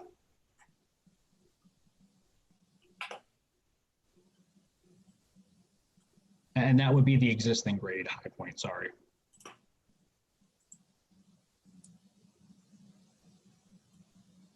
I don't have a pen. Be nice to know. It'd be nice if I had a nice line that showed the ridge line through all these properties. Essentially, the It's ridge right line. where you said, it's where the house is right on it. Yeah, essentially all the houses are proposed roughly where the ridge line that Steve was standing on from his video earlier. Yeah, lot 21, it starts to move in front of it. And then 22 is even further in front of the ridge line. Mm-hmm.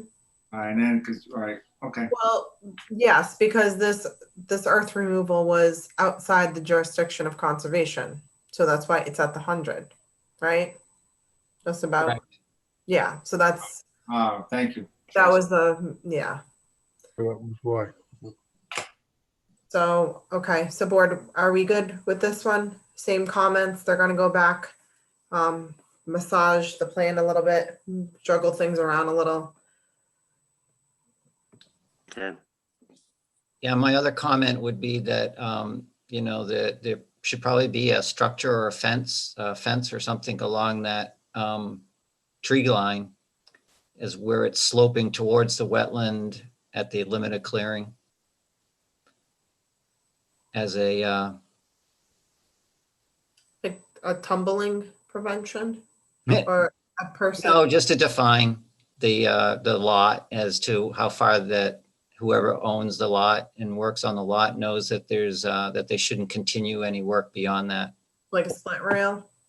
Well, that's what I think. You guys can disagree. Well, then he's gonna have to go to his client, but so some demarcation of the limit of disturbance. Yes. Yeah, Maybe some plantings or something. yeah, well. That would be my question. If would it be amenable to the commission if we were to propose any sort of plantings there that that would also help to kind of catch and absorb anything for the concerns of the runoff going towards the wetlands, provide a little bit of that treatment beforehand prior to reaching there. Is that something that you guys might be amenable to, or what might be your thoughts on that? I'm not. I don't think it has any bearing. Okay. I mean, we could do a mixture of a split rail, some plantings, split rail, too. Whatever you want to come up with. Okay, all right, board. Good with this lot? Good with this lot. Okay. Do we have to close the public hearing on this lot as well? No, we're gonna continue. Continue it, rather? Yes. Okay. Lot number Then 19. I'll move we continue Joseph Road Lot 19 to February 22nd at 7 p.m. Motion's made, Second. seconded by Mark. Roll call vote. Art Monmany, aye. Mike Greco, aye. Eric Harris, aye. KG Dudley, aye. Mark Munjamai. Thank you. Okay, the next item on the agenda is Lot 20 Joseph Road at 9 p.m.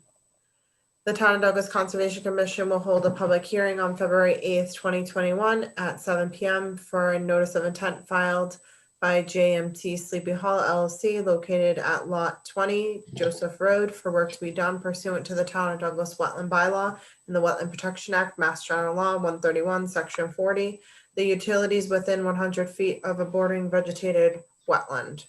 Proposed work involves construction of a single-family home with associated grading, landscaping, and utilities within 100 feet of a bordering vegetated wetland. Public participation will be via virtual means only pursuant to Governor Baker's March 12th, 2020 order suspending certain provisions of the open meeting law, General Law, Chapter 30A, Section 18, and the Governor's March 15th, 2020 order imposing strict limitation on the number of people that may gather in one place. This meeting of the Douglas Conservation Commission will be conducted via remote participation. The public may participate in this meeting via remote participation. A website for the meeting will be provided on the conservation agenda, posted on the town's website at least 48 hours prior to the meeting. Copies of the NOI may be examined electronically by contacting the Conservation Commission at 508-476-4000, extension 205. Okay. And do we want to say anything special about this one? So with this one here, our closest point is in between the lot 21 and 20 lot line. We're about 27 feet off for erosion control barrier. With this lot here, again, we do try to provide about 20 feet or so for a flatter backyard area before starting to pick up our 3-to-1 grading. And then once we terminate our 3-to-1 grading, it is as flat as possible, providing a bare minimum 2% pitch until it meets existing grades. So that is why it is as close as it is proposed to that 25-foot no disturb, similar with the other lots. With this one here, again, similar comments. We can take a look at the grading, possibly shrink the house footprint or push up the house footprint and septic. And assuming that we'll carry through your comments on any sort of plantings or the split rail fence to help delineate for any future homeowners. Okay, thank you. Board, any additional comments on lot number 20? I had a question. Mike, what's your question? It looks like it's outside the 100. Yeah, not the grading. The limit of work is the other pink line.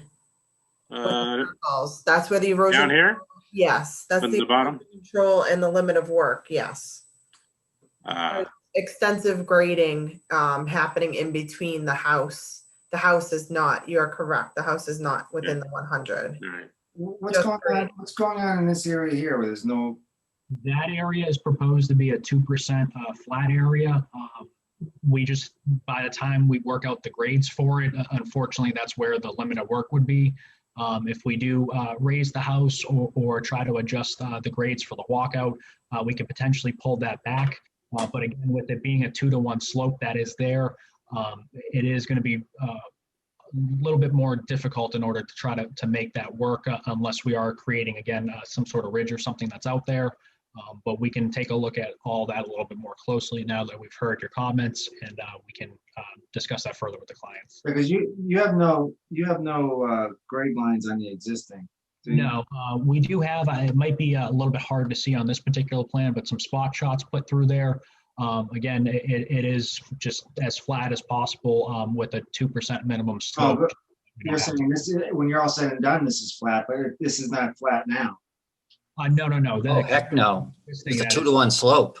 Yeah, that's what I mean. So closer to the 1-to-1 slope out there, to be honest. Yeah, I think we need to make these a little less impactful. What's the distance from the back of the house to the limit of work? To the limit of work, I don't have a dimension for it. It's definitely closer to a 50 to 65 foot range, I'd say.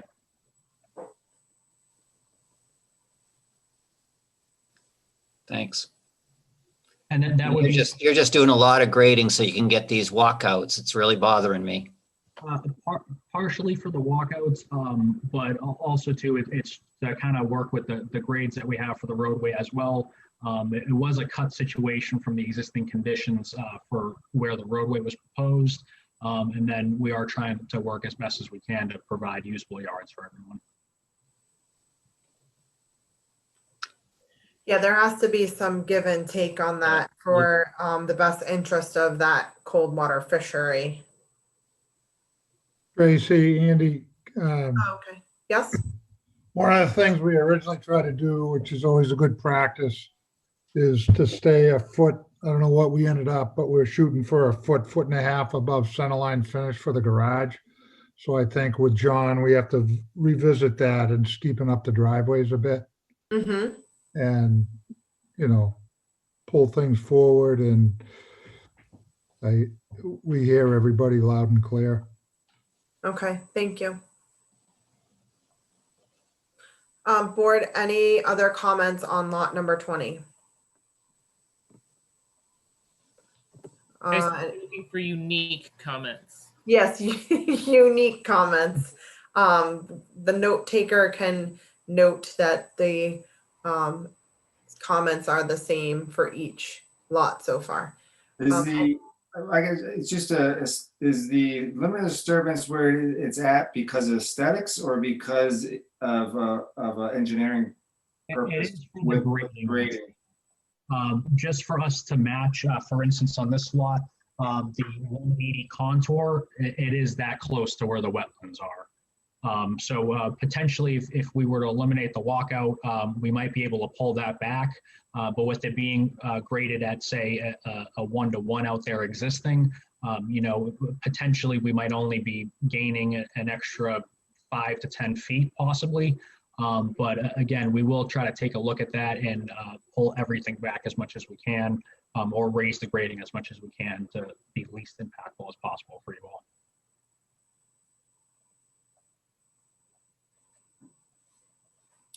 Okay. Anyone in the audience? Nope. Okay, I'll entertain a motion to continue this lot 20. So moved to February 22nd. Seconded. Motion made, Art, seconded by Katie Grace. Roll call vote. Art Montminy, aye. Mike Greco, aye. Eric Harris, aye. KG Dudley, aye. Mark Mungem, aye. Thank you. Next item on the agenda, public hearing, NOI Joseph Road, lot number 21. It's 9:08 p.m.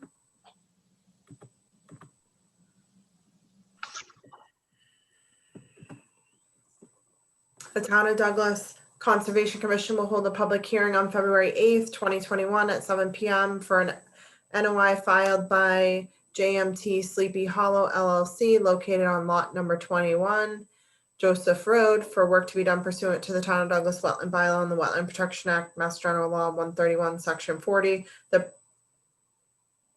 proposed work involves construction of a single-family home with associated grading, landscaping, and utilities within 100 feet of a bordering vegetated wetland. Public participation will be via virtual means only, pursuant to Governor Baker's March 12, 2020 order suspending certain provisions of the open meeting law, General Law, Chapter 30A, Section 18, and the Governor's March 15, 2020 order imposing strict limitation on the number of people that may gather in one place.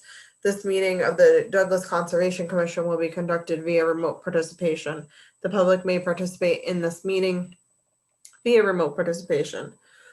A website for the meeting will be provided on the conservation agenda posted on the town's website at least 48 hours prior to the meeting. Copies of the NOI may be examined electronically by contacting the Conservation Commission at 508-476-4000, extension 205.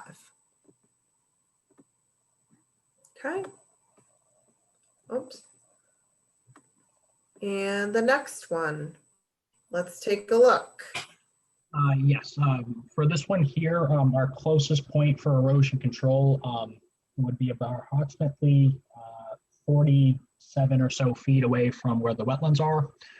The biggest part of the grading that's occurring here is trying to bring back the slopes a little bit to give some sort of backyard for the lots 22 and 23. And that grading does spill off over onto lot 21 as well for it. With this one here, we have essentially a 2-foot grade change for the most part from where the walkout is to where we're proposing final grade. It is proposed at a minimum slope of 2% through the grassed area for it. And again, same comments that you all had before. That is something that we can take a look at with the revised grading. As far as the existing grades go in this particular area, they do top out around 410, give or take. And that is that center area, essentially where the existing tree line is, and I'm not sure if it's able to be seen there, but the benchmark symbol we have. As another kind of reference point where we're showing our foundation drain, right through there is the top of the ridge line. Okay. Lot 21, Steve, right in the middle. Mayor, yep. The little benchmark. Mm-hmm. And again, that would be approximately around that 410 or so mark, give or take. Okay. All right, so you heard the comments from the board. Board, any unique comments for lot number 21? Katie Grace. For this lot, I would encourage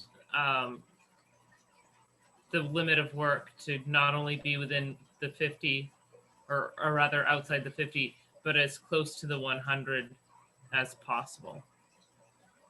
There is a domino effect, though, for the lots coming up.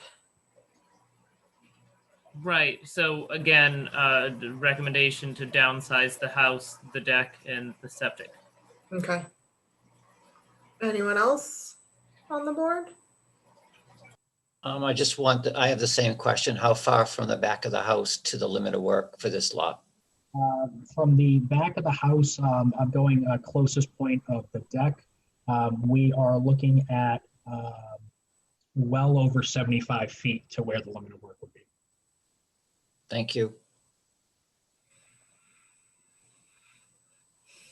Okay. Anyone else on the board have any comments or questions? No, Steve? So on this lot, not on this lot, no. Well, this is all getting cleared. So all this area here is getting cleared. Mm-hmm. Mm-hmm. Yep. So the clearing is going in another 75 feet from where they've already cleared. If you want to go take a look at that, it's quite a ways. So this is 382. This is 382 here. Yes, that is being proposed as a 382, give or take. Right. Right, So and it's now a 410. So it's an 18-foot cut through that area. Right through here. Yeah, 18 feet. It's a huge amount of material coming out of there. It was addressed on their response letter. Do you have that number handy? The 24,000 cubic yards? Across all of the 6 lots that are being heard tonight, we approximately have 26,973 that is going to be. So as Steve said, I mean, this is an earth moving project before it's a house building project. It's going to be open for a period of time before it's stabilized. Yes, that is correct. How long a period is that? Years? I'm not sure of the extent for that. I don't think it would be anything long for it. I know that they would want to be able to develop and sell these houses. Again, I know Andy with his current gravel operation and Jim with their operation there, they do use tackifiers and various things to help stabilize those very large soil piles that they have out there. If they are doing the work out on these lots, I'm sure something like that might be able to be used. I know other applications, contractors have used, again, erosion control blankets and various items like that. We can talk to whoever is going to be doing the final construction out here and try to develop a plan, and I can come back to the commission with a little bit more information on that. And that would be across all lots as well. Yeah, we'll need a construction sequence.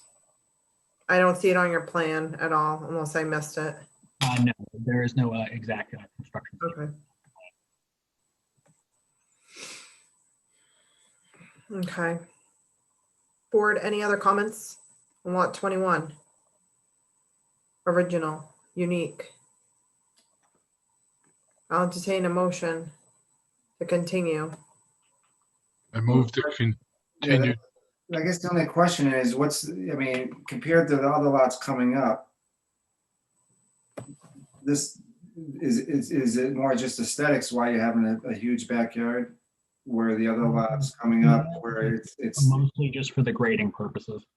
Like this lot can't, like the next two lots coming up, it looks like everything's getting sloped, everything's being sloped towards the house in Joseph Road. Yeah, so with those, essentially that ridge line that you were standing on, Steve, it does carry and then start to slope towards the stormwater area and then slope away essentially right at the property line towards where the wetland area is going to be. So we are just trying to grade as gradual as possible at the 3-to-1, where it would be a stable slope once completed, to give a little bit of a workings for a backyard there. And again, that is something that we can take a look at, possibly eliminate a walkout or seeing if we can raise the top of concrete to help lessen any of those impacts. Mark, is there any reason why they need to bend these like they are, or they could bring these straight across? Well, in my opinion, they could bring them further across, absolutely. But I mean, I think they're trying to gain the material as well as to get a grade below the walkout level. So that walkout level is 383. The edge of their clearing is 380. So they get this long slope going towards the wetland. The entire backyard slopes to the wetland. Whereas now it does not. Right. Okay, thanks.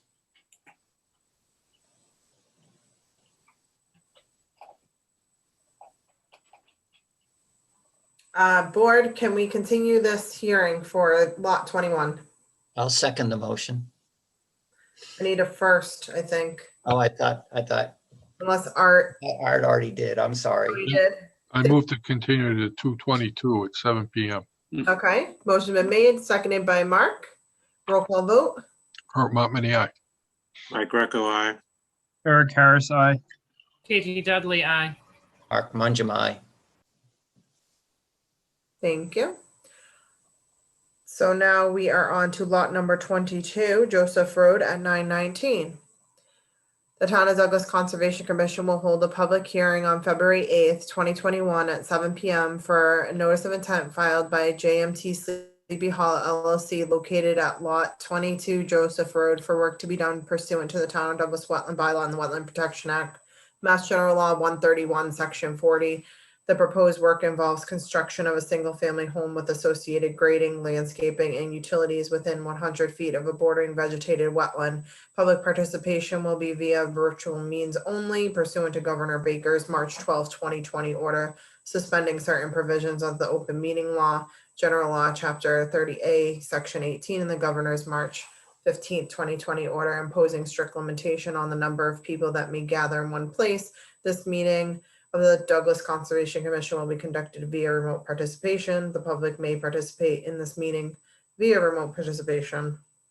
A website for the meeting will be provided on the conservation agenda posted on the town's website at least 48 hours prior to the meeting. Copies of the NOI may be examined electronically by contacting the Conservation Commission at 508-476-4000, extension 205. Okay. And anything unique about this? So let's talk about this grading that's happening in the back here.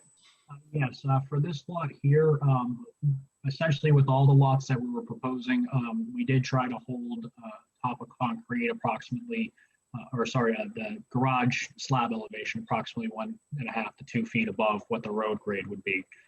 For this lot here, we didn't have the ability with the grading to make any sort of walkout work, so we are proposing a bulkhead for it.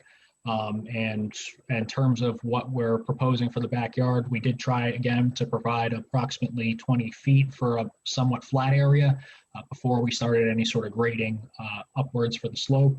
Slope is proposed at 3:1. And again, with all of these lots, the septic system and houses were designed to be as tight as possible, working with the grades and any sort of breakout issues that we might have to the front of the roadway, and then just try to provide as much as we can for the client on the backyard side, or the future homeowner on the backyard side. So, board, we just are concerned with anything within the 100 for the grading. So just, we've got the corner, the bottom corner there. And this house has a bulkhead. Yes, that is correct.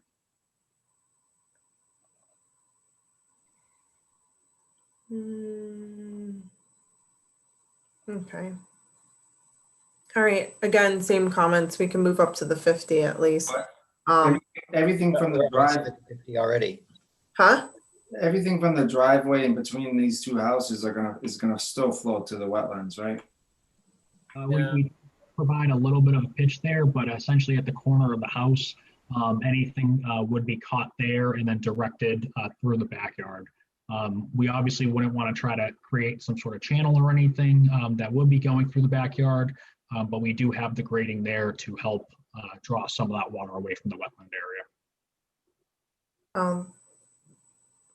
So are you proposing to do gutters and like a diffuser pit to handle the roof runoff? There would be gutters proposed for it. Typically, we would have roof infiltration chambers proposed with those as well. I can have something reflected on the plan if you would like to see those, but that would be typical for our house designs. I don't know if it would make a difference with the other members on the board with this flowing of the water towards the wetland. You're capturing it, the roof runoff, and infiltrating it directly into the ground instead of into the ground instead of on the ground. As we all know, there's sand out there. It's all sand. Yes. So, but we really can only comment on how this grading on this lot is affecting the previous hearing, right? And that was your whole purpose for grading on that lot number 21 was to get some grading on these two.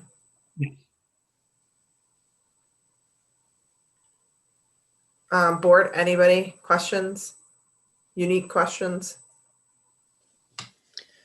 I don't have too much concern about this one. I mean, most of the grading is pitching away from the wetland. It's you know, most of the work is outside of 75 feet away from the wetlands.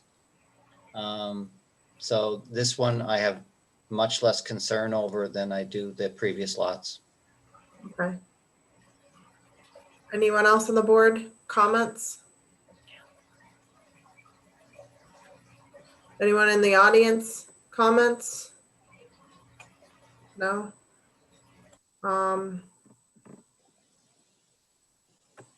Do we want to continue this, board? I'll entertain a motion. So moved. To the 22nd of February. Katie Gray, seconded by Mark. Roll call vote. Mark Mopany, aye. Mike Greco, aye. Eric Harris, aye.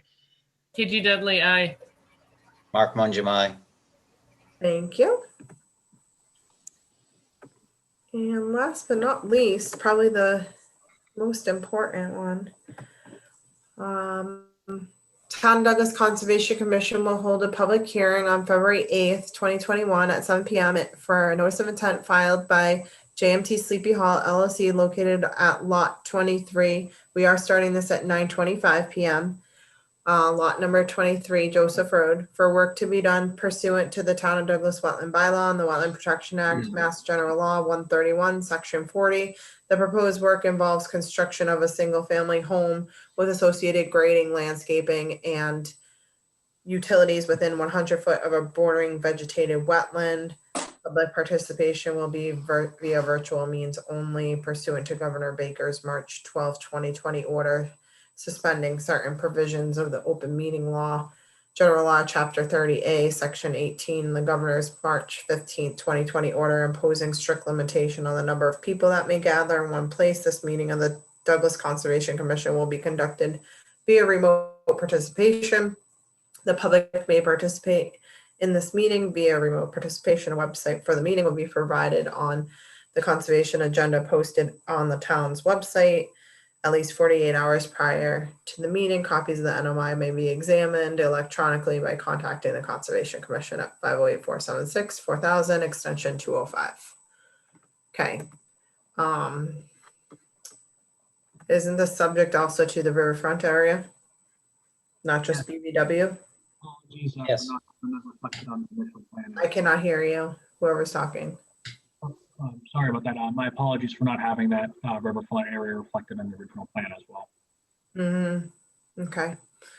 So did we meet the requirements for, what is it, 1053 CMR?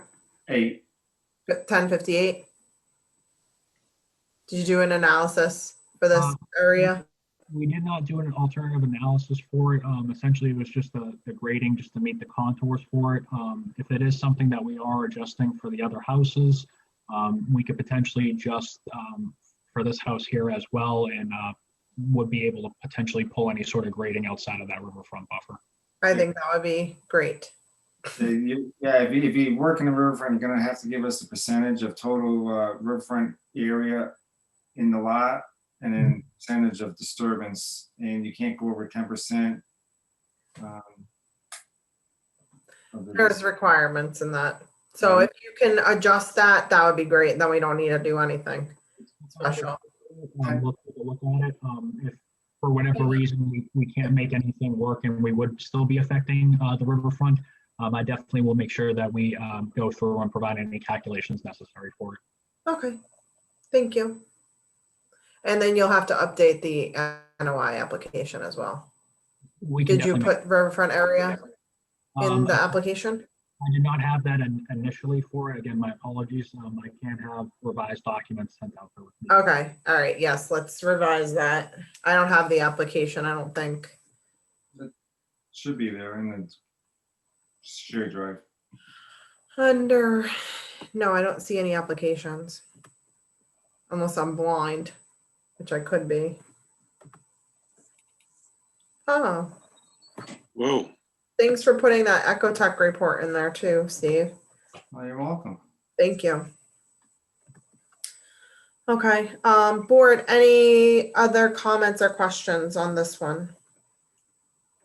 I have a question or comment. Sure, go for it. In looking at the grading on this one, I would prefer to see the 370 contours and up be more parallel with the 368 proposed contour, so that the water from that bank does not flow towards the wetland, but instead flows towards the detention basin.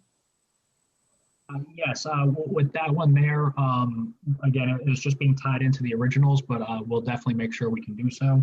And if we are picking up the house or anything, a lot of those grading concerns there would be eliminated as well. Yeah, it just looks to me like you can tie in closer to the 368 contour on the corner instead of cutting it back in the way it's being graded right here. Sure. I do have one question for this lot in particular.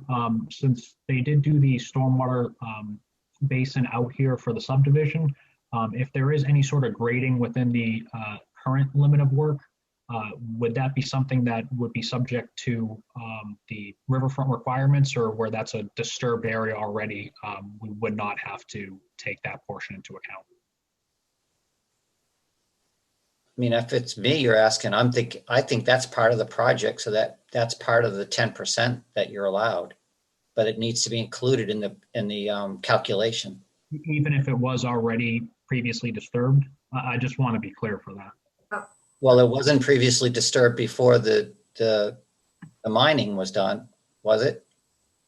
No, but where the basin and everything was already permitted, went through conservation and such. I'm just wondering if that. Is lot 23, is lot 23 way over here by the pond? Yeah. That's all lot 23. Yeah, so the original disturbance was associated with the notice of intent, I'm assuming, with under the DEP number for the subdivision construction of the roadway itself. Mm-hmm. Now you have the disturbance, it's cumulative, so this, now you're creating this lot, you're gonna have to take all that disturbance, so you're I think you're lessening your ability to disturb anymore. So by creating lot 23, by nature, all this is already disturbed. You may be over the 10% by creating the lot. Okay. Because you're not just disturbing this little area here. You already have an area that's already disturbed, so you're only allowed 10% on the lot. So that's a unique situation where you're creating a lot in an already disturbed area, but you have to take, your riverfront area is all this. And it's already disturbed, so because it's previously disturbed, and say you're at 9,999 feet, you're allowed, I think, to disturb 1 foot. Okay, Steve, could we not get into the calculations right now? Sorry, Right. I'm fading fast. Okay. So I don't know the answer to that, so I'd have to get so back. the previous order of conditions allowed for that disturbance because when it was one whole parcel. So this is a different ball game. This lot was made a different ball game, right? You have to look back and see what the notice of intent was. The previous order was. Okay, John? You know what I'm saying? You don't get a free pass just because it was previously disturbed. Okay, yeah, and I just figured I'd ask for the little bit of grading that occurred there, but we'll definitely make sure we take a look at that. Yeah. Well, you're not a little bit graded. Isn't all this graded? Well, everything there has already been taken place. Again, I was under the assumption that that was already handled under the previous notice of intent. But if that is something that we do have to address now that this has become a law. I don't know. If you're asking, I can look it up, but I don't know the answer to that. I would have to look it up. I haven't run into that. You can't segment the riverfront impact. It's going to be a time frame, I believe. There is a specific sentence in that in that section of the regs. You can't say, oh, I'm going to just do 8% 1 year and then another 10% the next year. So it doesn't work that way. Correct. Okay, so board, any other unique questions or comments? I just had a question. Yep. What's the distance between the house and the end of the work, the backyard, end of the backyard? We have approximately about 5+ feet in between where we're proposing our tree line and the property line there. So we're probably looking at about 100 feet or so, give or take, from the closest point of the house to the disturbed area. Okay. Is this back to a walkout again? Yes, this lot does have a walkout.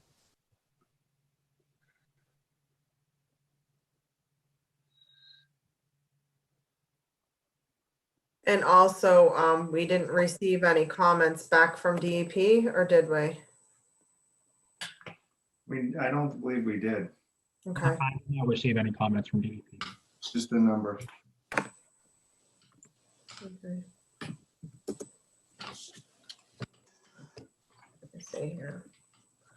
Board, anybody else? So we're just gonna kind of tweak things a bit. I'm just gonna quickly check this.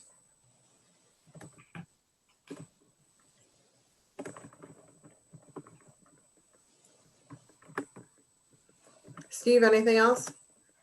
Not right now. Okay. Let me just see here. 23. So play the video one more time.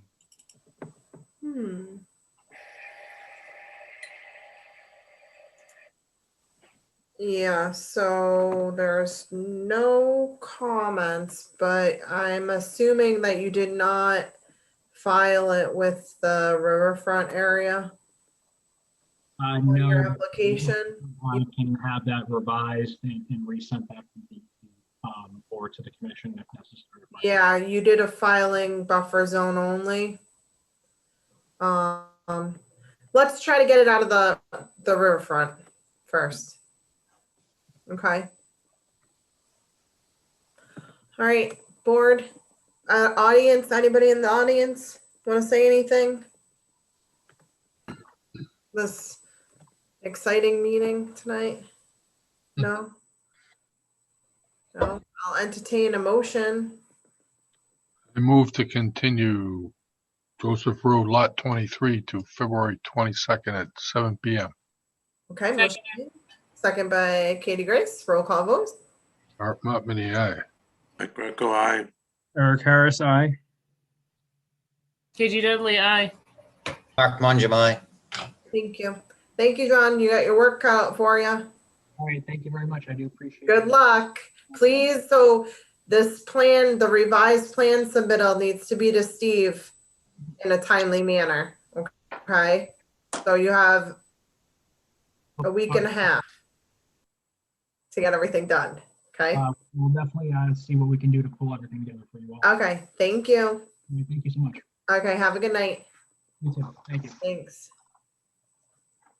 Steve, anything else? Nope, just a quick look forward, a couple of big projects on the horizon. Cedar Street and Webster Street bridge replacement will be in front of the commission soon. That's if everyone knows what bridge I'm talking about. And then the Blackstone Logistic filing should be in front of the commission soon too. They haven't officially filed, but they should within this week or two, both projects. Okay. Katie Grace, you feeling okay? Were you What? falling asleep? That's right. Doing That's- exercises now? Getting The ready. The Cedar Street and Webster Street one, that's the one I couldn't open up on the Google Drive. Did anybody else have a problem with that? In the Google Drive? Oh, I set that up. I put that in there. They haven't filed yet, so there's probably nothing in there yet, Mark. Oh, okay, no wonder. I gave them the link so they could throw stuff in there. They should be filing this week. Okay, I'm opening up and looking for it, and that was my email earlier that I sent them the week on Saturday, the link on Saturday, so they could start dumping stuff. It's going to be a big file. I'm anticipating the plan, the plans. It's a bridge replacement. They're not getting rid of the wood bridge, are they? I believe so. Oh, oh, blast from the past. I don't know what they're replacing it with, but maybe it's wood. I don't know. Covered bridge. I don't think so. I don't think so. Okay. Board, I'll entertain a motion. I moved to adjourn at 9:39 PM. Motion made. Second. Second by Mike. Roll call vote. Art Monmany, aye.